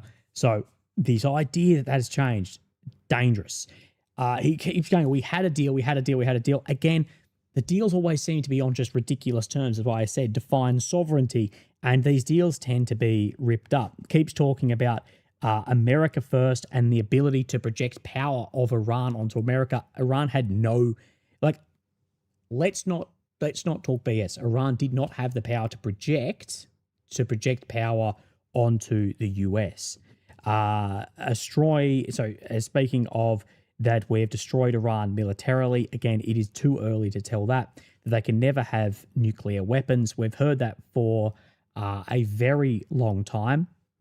But again, this is why the JCPOA in 2015 was then important, and then in 2018 was then scrubbed by Trump, was to try and find a way out of the ability for having a nuclear peaceful deal. Again, I am in no way, shape, or form in support of any nuclear weapons in Iran. But at the end of the day, this has shown other capitals now why those weapon systems are then very important. He said that the fate of the Iranians the fate of the Iranians is in their hands to overthrow. And this is the big question mark. This is the big question mark. Is there enough popular support in Iran for the people to rise up, to put themselves in harm's way of the Revolutionary Guards, of the Iranian military, who will likely slaughter them? Is there enough popular support to do that, who will then input a government that is, because again, regardless of how the Iranian people rise up, if it's on the condition that it must be pro-America and Israel. So if they rise up and it's that's what a lot of this operation is relying on. And again, this is the unknown question here, is the main element of this operation is reliant on a populist uprising of the Iranian people. And what I'm saying is that's a very hard thing to force. You can't really force it. It has to be organic. And I don't know if we have that amount of evidence that is then going to occur organically. The fate of the security forces, he says, is in their hands. He said that we'll do whatever it takes, and that this is not going to become Iraq. He says again about the best ally of Israel. He says that we're not going to have any stupid rules of engagement. And look, I will say that there were in Afghanistan, there were some very stupid rules of engagement, sometimes down to the point of that you had to basically be shot at before shooting. But this doesn't mean, though, that you just jettison and tear up any actual ROE or laws of armed conflict of rules of engagement. He says that we don't want to waste any lives in these wars. He said again, though, again and again and again, he keeps referring to this as a war, which is interesting. There's a bit of a reason the language is used occasionally, say, in Russia. Like, there's no doubt that Russia is staging a war in Ukraine, but the reason they will refer to it as a special military operation is war comes with its own set of ideas. And he still keeps saying war. And I did see a lot of people in the chat saying, then, well, does this mean that it is that Congress will vote on it actually being a war if you yourself are returning it to this? He does say that we will not be defending. This will be offensive, and that this will finish on Trump's terms. But I do ask a lot about that. Well, the history here, we do need to look back at this, and we don't yet know how this is going to go out. It is significantly too early to start speaking of success. Look at those who spoke of success in the first, 57 hours? In the first 57 hours of Russia invading Ukraine, or in the first 57 hours of many other wars. So it's still very early on this. And then we got on to General Kane, who, incredibly knowledgeable guy, but it's very monotone to speak to. What I will say is the tone that we saw from then both Hegseth and Kane was, as people pointed out, speaking as if the war has already been won. And it's important to note that I know people are cheering that this has already been won, but it's a long way away from this ever being won. You cannot speak at this point in time that it's been won. Today, a few hours ago, you lost 3 F-15s. There's been sadly, another 4th soldier killed. There's still missiles going back and forth. And at the end of the day, for America and Israel to win, they need a complete regime change to a pro-Western government. That all Iran need to do to win, ultimately, in the history books, is the regime to survive, of which the regime, the leader has been taken out, but the ideology still sits there.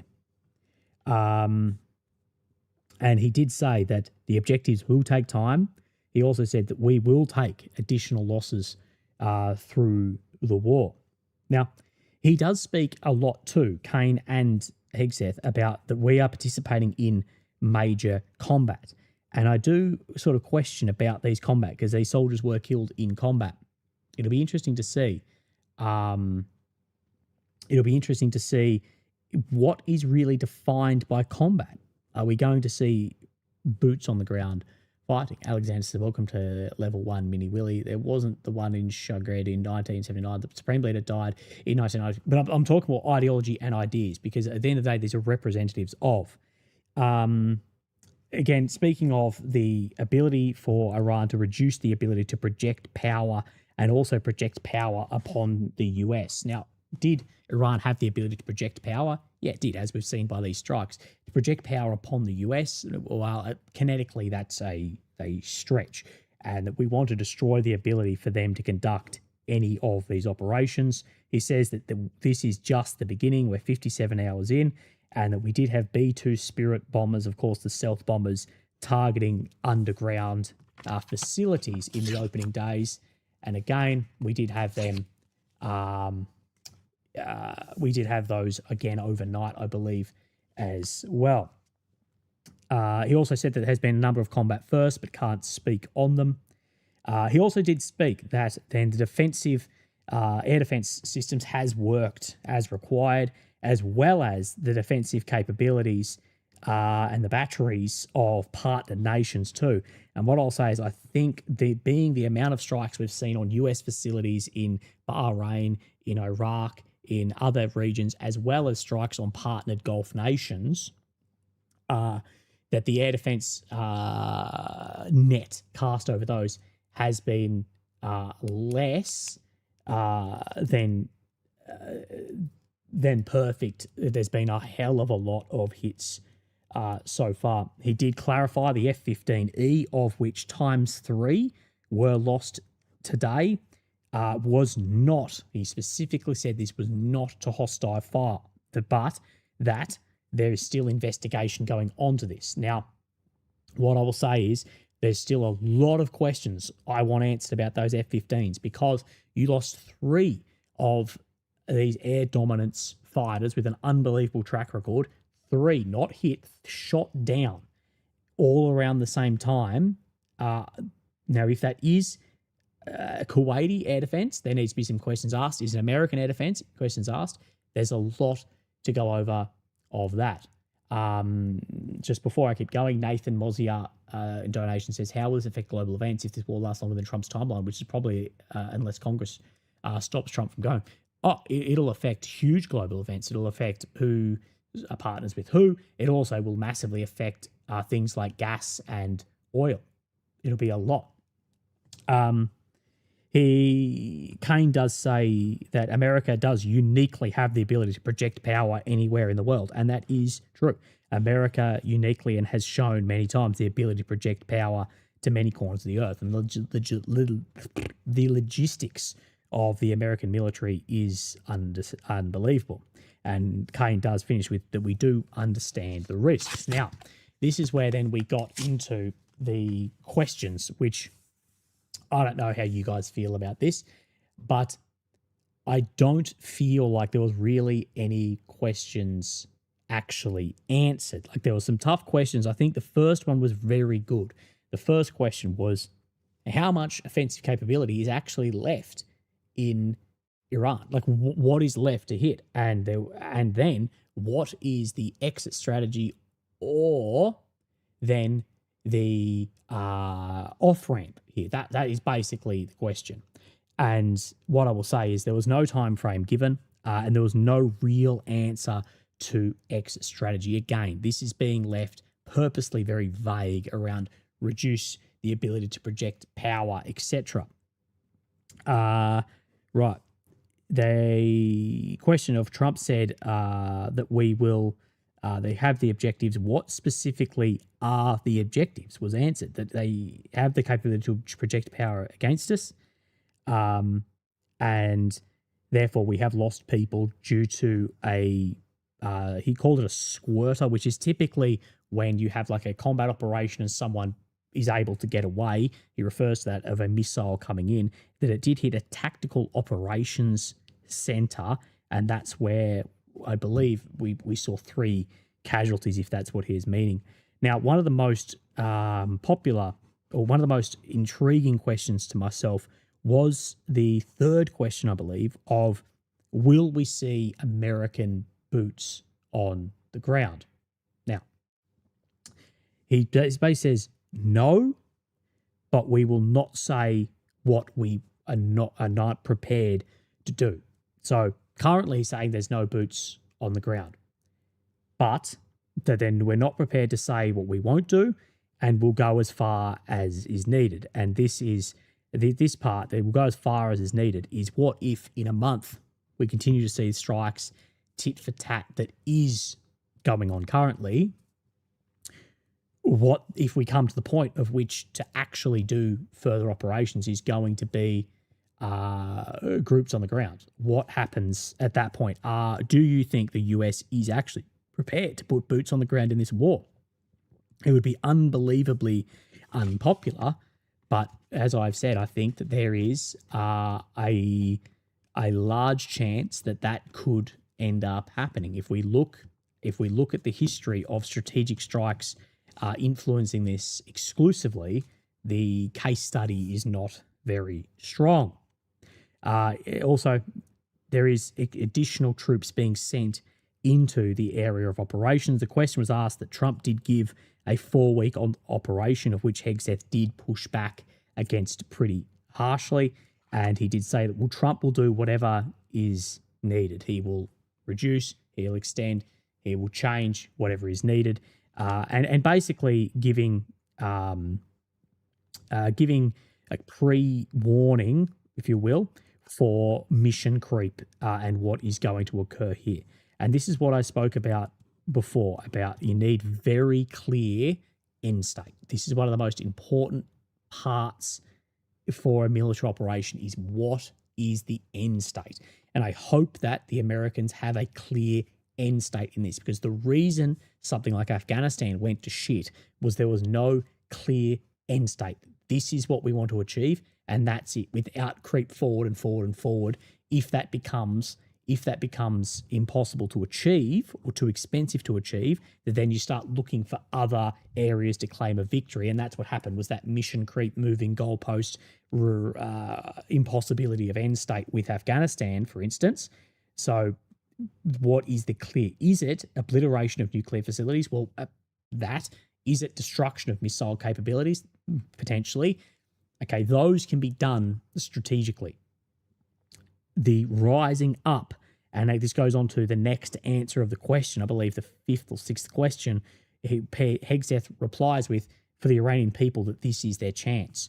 And my biggest question to this, if I had the time to sit down with these guys, would be the large question mark of, what if they don't take the chance? What if you do remove the missile threat, move the leader, and remove the missiles, but there isn't a popular uprising?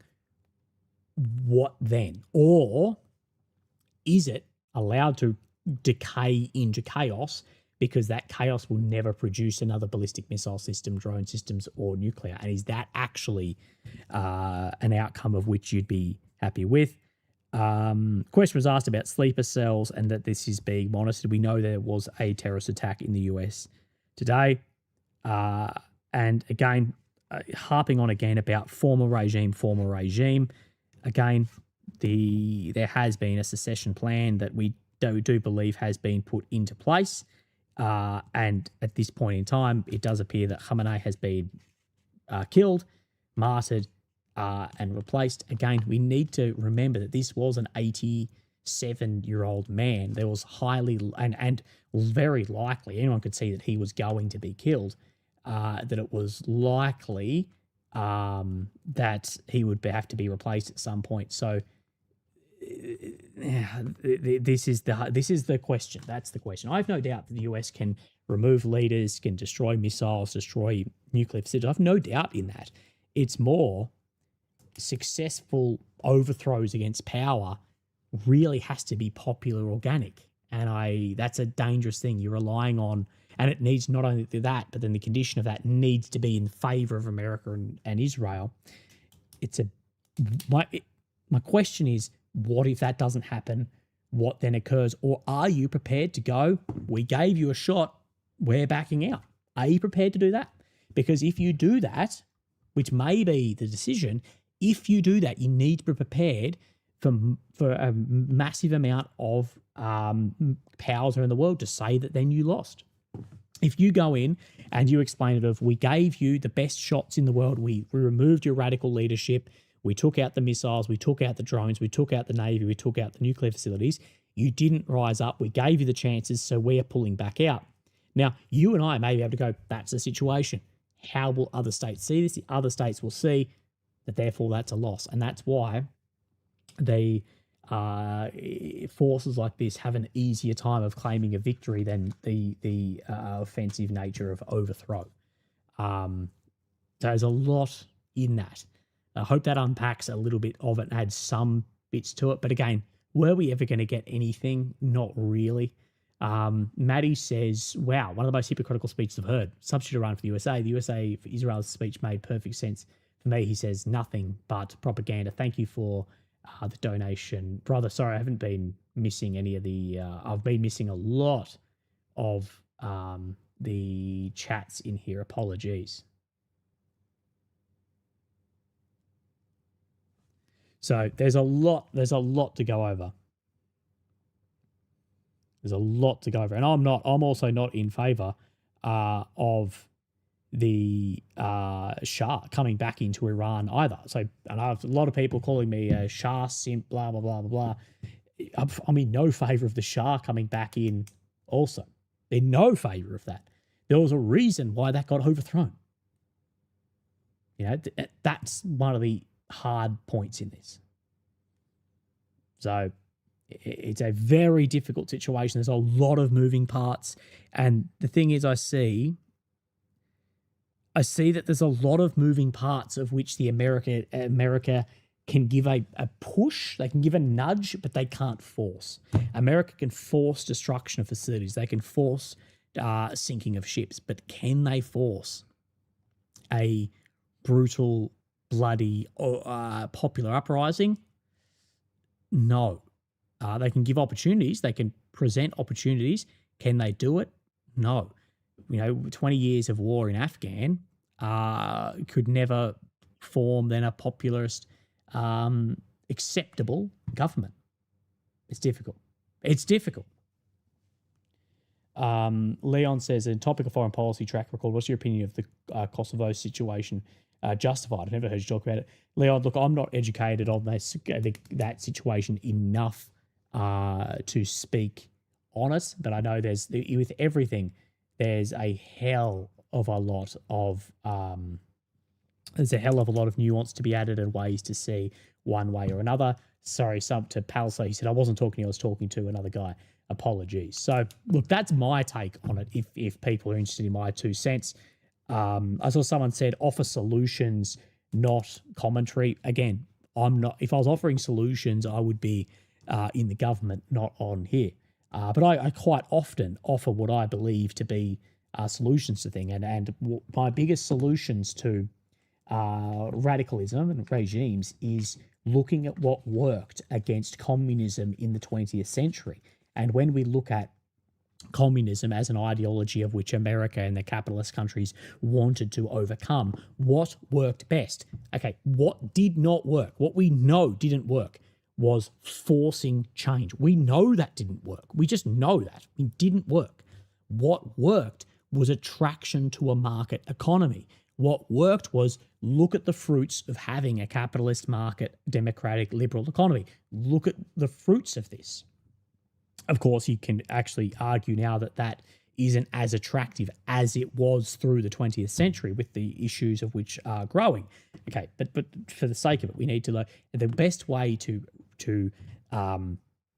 inspire change is through attraction to better outcomes. And the former US, what was he? He was a US ambassador, Chaz Freeman. Can someone put in the chat who Chaz Freeman was the ambassador to? But a former US ambassador, Chaz Freeman, said words to the effect of, the best way to gain more allies is by leading by good example.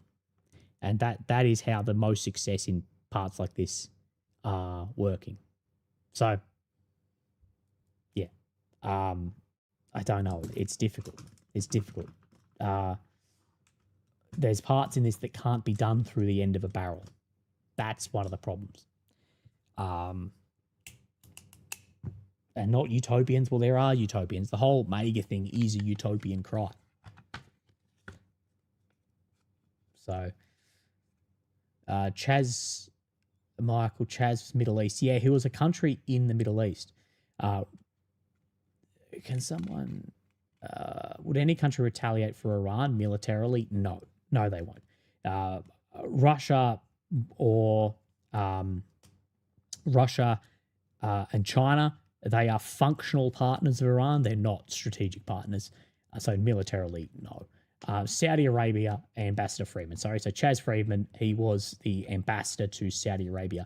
If you ever get a chance, listen to him. Chaz Freeman, he's the sort of guy I'm like, please run for presidency. Like, that, you know, that would, yeah. But sadly, he's not popular enough. So economic incentives don't work with dictators. It's not to the dictator. You're not trying to offer him economic incentive. You're trying to the people. Terry Murphy says, good morning, Willie. Thank you for your videos. I miss you in the field. I miss you in the field reporting. Mate, well, I've been in the field, if you will. I've been in the field reporting from China in the last month. So I guess does that count? I want to do more trips, but it's just, trips are expensive. They can be dangerous, and it takes me a long way away for a long time too.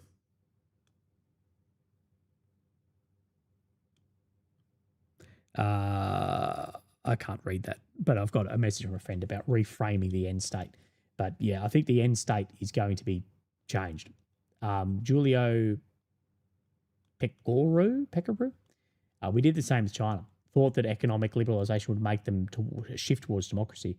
The problem is the rise of liberal democracies. So this is one of the things, is liberal democratic capitalism was very, very attractive through the 20th century, even into the early O's and 2000s. And now, when it appears that it's eating itself in many ways, it's becoming less attractive. And we need to, instead of forcing upon people, we actually need to go back to our roots and go, right, what is going wrong here?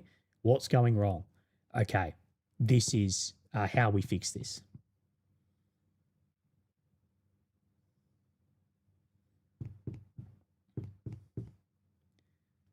And as Keel points out, Julia says illiberal democracies. And this is where I see that's one of the large problems, I think, is that a lot of the liberal democracies are becoming illiberal democracies, which comes back to this, we're liberal, but between these goalposts, we're liberal within this. And that is, I guess, the very loose definition of illiberalism. Something that wasn't answered in that is, what is the impact, though? If this goes on for 4 weeks, 4 weeks, 5 weeks, 6 weeks, etc., what happens? What happens to the economy? what happens to allies, it becomes difficult.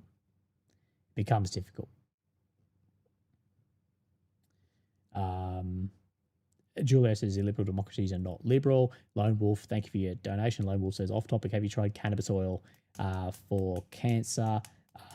No, I haven't. I've tried some things though. The Operation Fury looks a lot like Russia's SMO. We will show around same support we showed Ukraine. No. Russia will not be able to show around the same support, and China just won't do. Drew says, today was a hard day as a de facto ADF dude at work. Big question asked is, what does this mean for us? Average Joe says, petrol queues, panics, month of fuel reserves. What do we do to help and protect our opposition? Our oppos, being our friends in the Australian community. Mate, look, it's probably just logging off Twitter and you'll feel a lot better. But you bring up a good point in that, and thank you for your donation, is you need to remember that most, like if you are watching this channel, if you're watching me, you are in the top percentile of people interested in geopolitics. You're in the top percentile of that. Most people, their concerns start and end, and maybe rightfully, and maybe they're happy, well, I guarantee they're happier for it. Their concerns start at price of groceries, price of fuel, safety. They don't care about what's happening in Iran. They don't care what's happening in Russia. They don't care what's happening in China. They go to the Bowser and it's fucking expensive. They go to buy bread, fucking expensive. They go out in the street and they feel fucking unsafe. That's most people's concern. I know you and I can add nuance, but the fuel's up because we have to take Iran and then Venezuela and then it goes back down. But you need to remember that's not the average person in a representative democracy or in a democracy as such. That's the way most people vote, and that this will of course impact that, and then we will see a lot more. We will see a lot more opposition to these ideas. So it's difficult. Let me just read.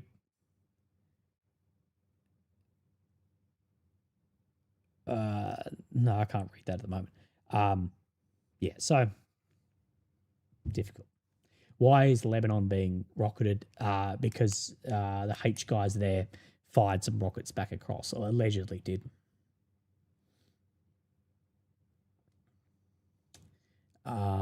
Stefan says, how does our country of Australia go back on all the authoritarianism as institute and actually be a good example? Well, that's what Australia needs to do. Australia needs to stop moving towards this democratic authoritarianism, which is what people would call total democracy. So you're democratic, but there are state rights and state wrongs. And if you don't agree with the state, then you're an enemy of the state. So it's basically a hybrid of authority and democracy is where I see us sinking into. And I don't know how we get our way out of it because, as you correctly point out, it's been institutionalized. Now that it's institutionalized, I don't know if you can vote your way back out of it. Difficult. Very difficult. Legends. I've got a bunch of emails and one email that's actually marked as urgent that I actually do need to get to because I just need to get to this for something behind the scenes. Right. Legends. I hope... actually, when do the stock markets open? How far off are we? Because we're very close. It probably won't... 9:19 a.m. time in New York City. Does the stock market open in 10 minutes? Is that right? Do they open at 9:30? They open at 10.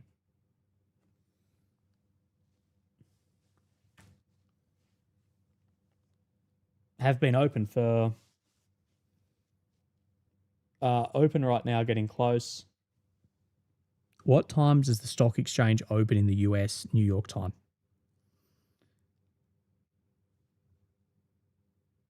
Fuck. That didn't answer my question whatsoever. Core trading hours, 9:30 a.m. Right. So let's just watch. Let's wait. We'll watch it open and we'll go from there. US stock market's open now. Isn't it still 10 minutes off? I think it's 10 minutes off opening. There's probably some pre-trading going on. so we won't leave yet. Someone said ExxonMobil getting hit really hard.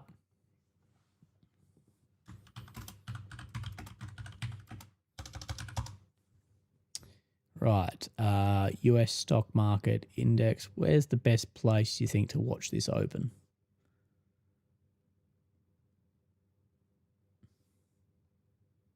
Someone said futures only down 1%. Yeah, I'm not surprised by that. We'll see a hit. I don't think we'll see that much of a hit. Looks like China's market was up. Dow was down 1%. NASDAQ 0.92. How do we... I'm just trying to find a good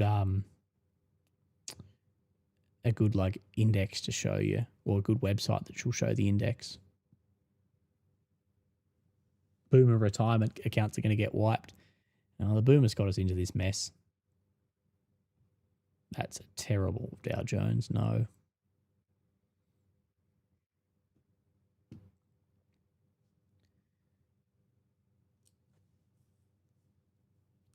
Vision says, any thoughts on the mass shooting in Austin? There's been some speculation it was a retaliation to bombings. Look, mate, I haven't looked into it enough. I've heard that he was wearing an Iranian T-shirt during it, but I don't know.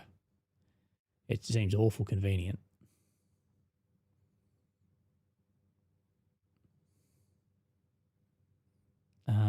What is a stock market that I could, what's a stock trading app that I could look on? What's the one that tracks the US? Robin?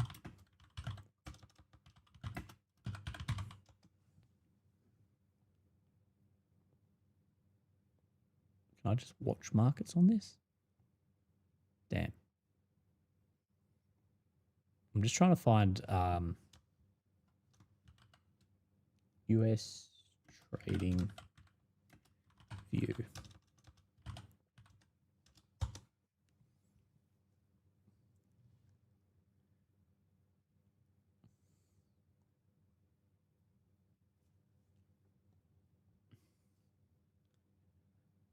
Highest volume, most volatile, see most actively traded stocks. Right. Let's just have a watch of this.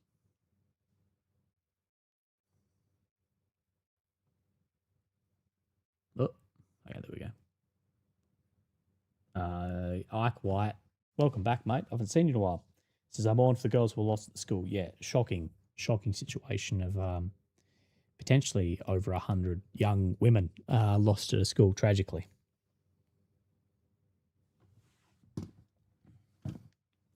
Someone said a nuclear reactor has been hit.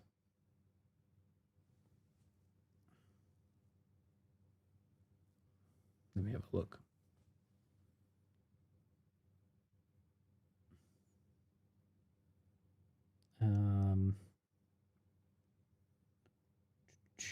Smoke is rising.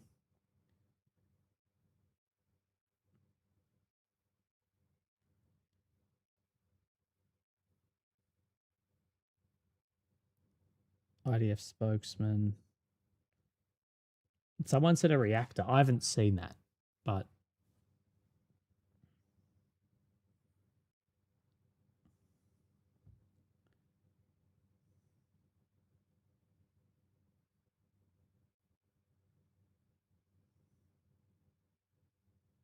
where is... I don't know why. I always find it really hard on bloody Telegram to just find the post I'm looking for. Beirut has been hit again. Naval base in Bahrain has been hit further.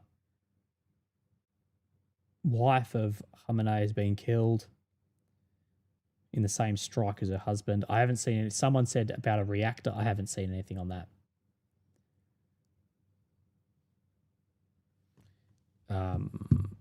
I don't know. When do the oil markets typically open? I don't track oil that closely.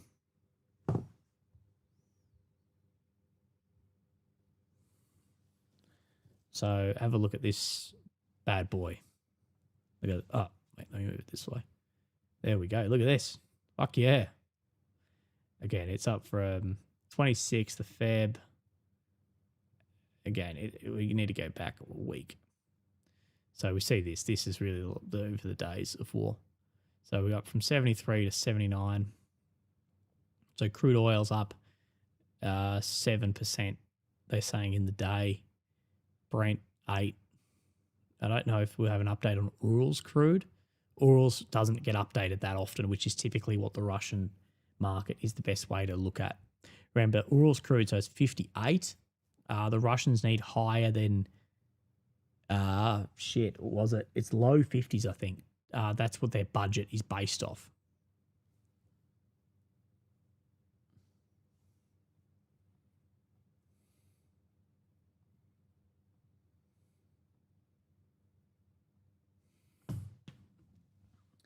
Nvidia, Microsoft.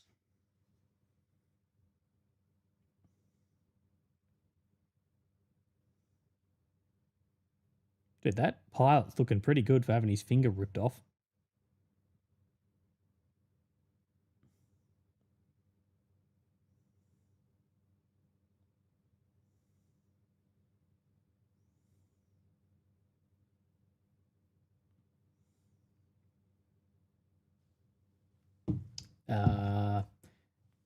James Cooley says apparently China recalled its Veterans Day. I haven't seen any of that yet.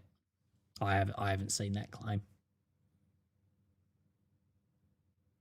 Willie, I saw a report of 2 US aircraft being destroyed. Is that true? No, it's actually 3 US aircraft have been destroyed, reportedly by well, it's not blue on blue fire. It appears to be green on blue fire. It appears, at least in the report, that it was Q-80 air defense shot it.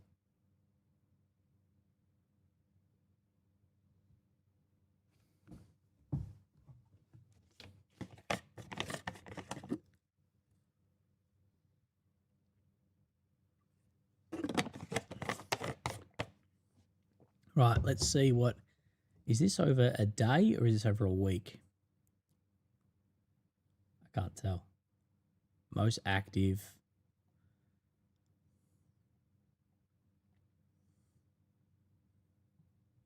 We'll see.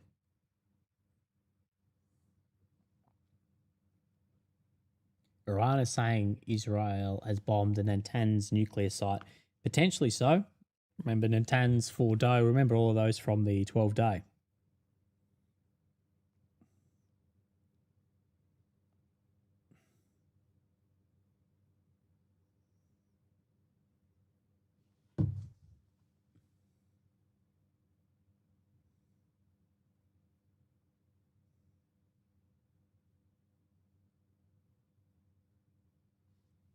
All right, we open in 2 minutes' time. Legends, thanks for all couple of thousand we've had during the stream today. I massively appreciate it. Remember to pump up the likes. We're 50 likes away from 2,000. Let's see if we can reach that figure. Willie, I just saw your segment about Hungary. I'm glad you covered this story. Mate, no worries at all. I think it is an unreported element of the Ukraine war is Hungary, Slovakia within the EU.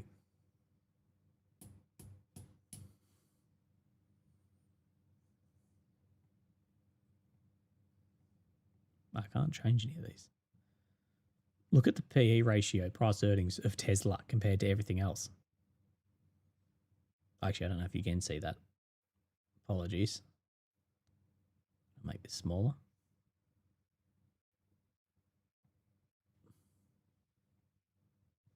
Maybe not.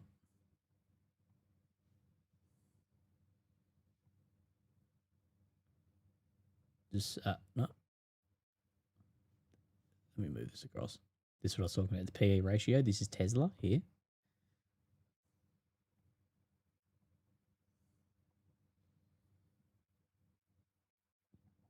Ryan O'Brien said, I've seen reports Iranian Air Force is active. Have you seen anything on this?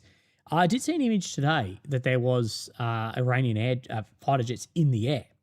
But beyond that, no, I haven't seen much on that. Thank you for your donation, Ryan O'Brien. Inbred Penguin, the name of the day.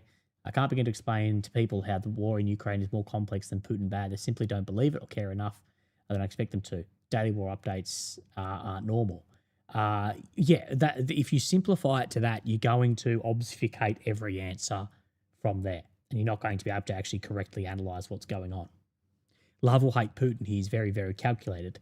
Now, he may have miscalculated the beginning of the war, as many politicians, generals, analysts do miscalculate initial openings to wars. That doesn't mean it wasn't then made to the information available at the time, of which even the Americans and the Europeans thought there'd be a 3-day...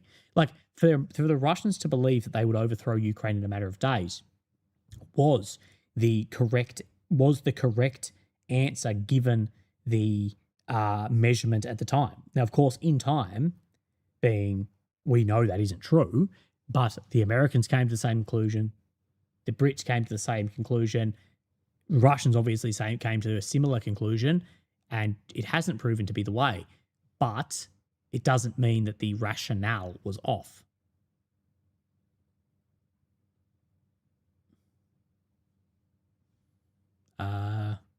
It's like the Wehrmacht's push towards the Soviet Union. That the belief that Stalin's purges would have been enough for them to push through. It was rational thinking, although it turned out to be historically irrational. Right. This is definitely not the best website to look at this on. I have no idea. Is there a position I can just watch the market open? I don't want to have... Fuck, I don't want to have to download an app. Good Lord.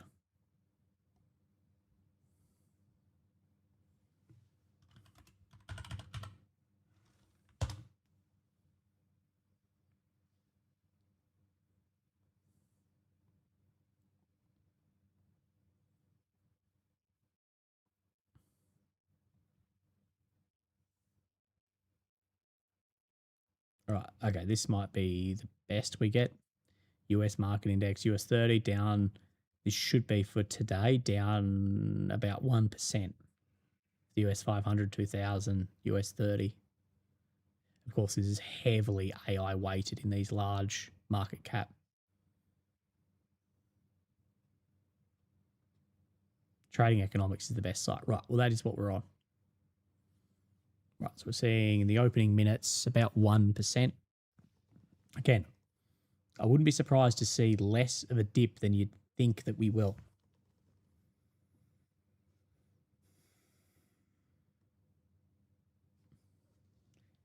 Thank you, James Kuzili. Willie, go to this live chart, I think, TradingView S&P 500, then follow the link and click chart. TradingView, search this, TradingView S&P 500. Right, let me have a quick, I think this is pretty good of what we've got at the moment. Let me have a look.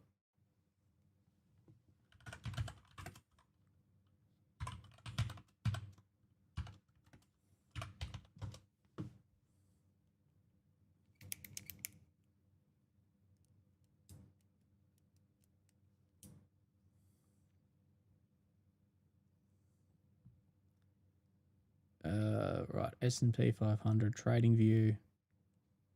Doesn't appear that it's refreshed yet. Or loaded, maybe. So yeah, 1%-ish. Again, opening minutes is always going to be difficult. Okay, TradingView. Appears we're just opening up. Oh, this is in my time, 0100.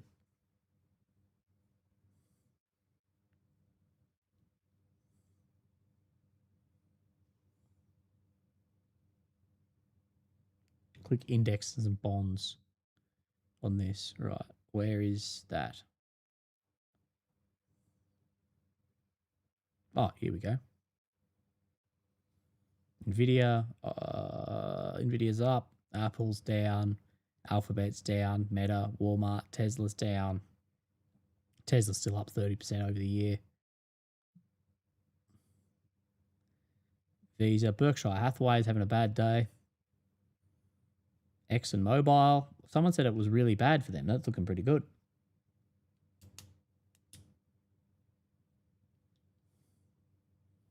Where is some of the defense stocks? Caterpillar does a lot. They're down. General Electric is down. That's Palantir is up 4%. No surprise. Raytheon 2%.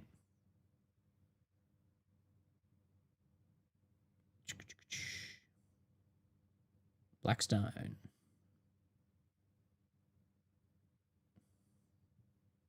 So yeah, again, about 1% down across the board, which would actually be very close to what I was told the European market was doing also.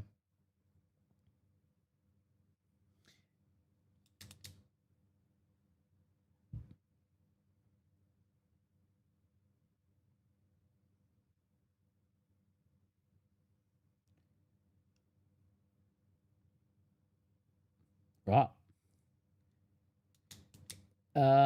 Legends. After 3 hours and 51 minutes, I think that's going to be me calling it a day. A lot that we went over today. We looked at the news. Someone said oil's up. Let's just... I don't have that open anymore. That's all right. We looked at news. We looked at everything. We looked at strikes. We talked about aircraft going down. Looked at whatever. So, Legends.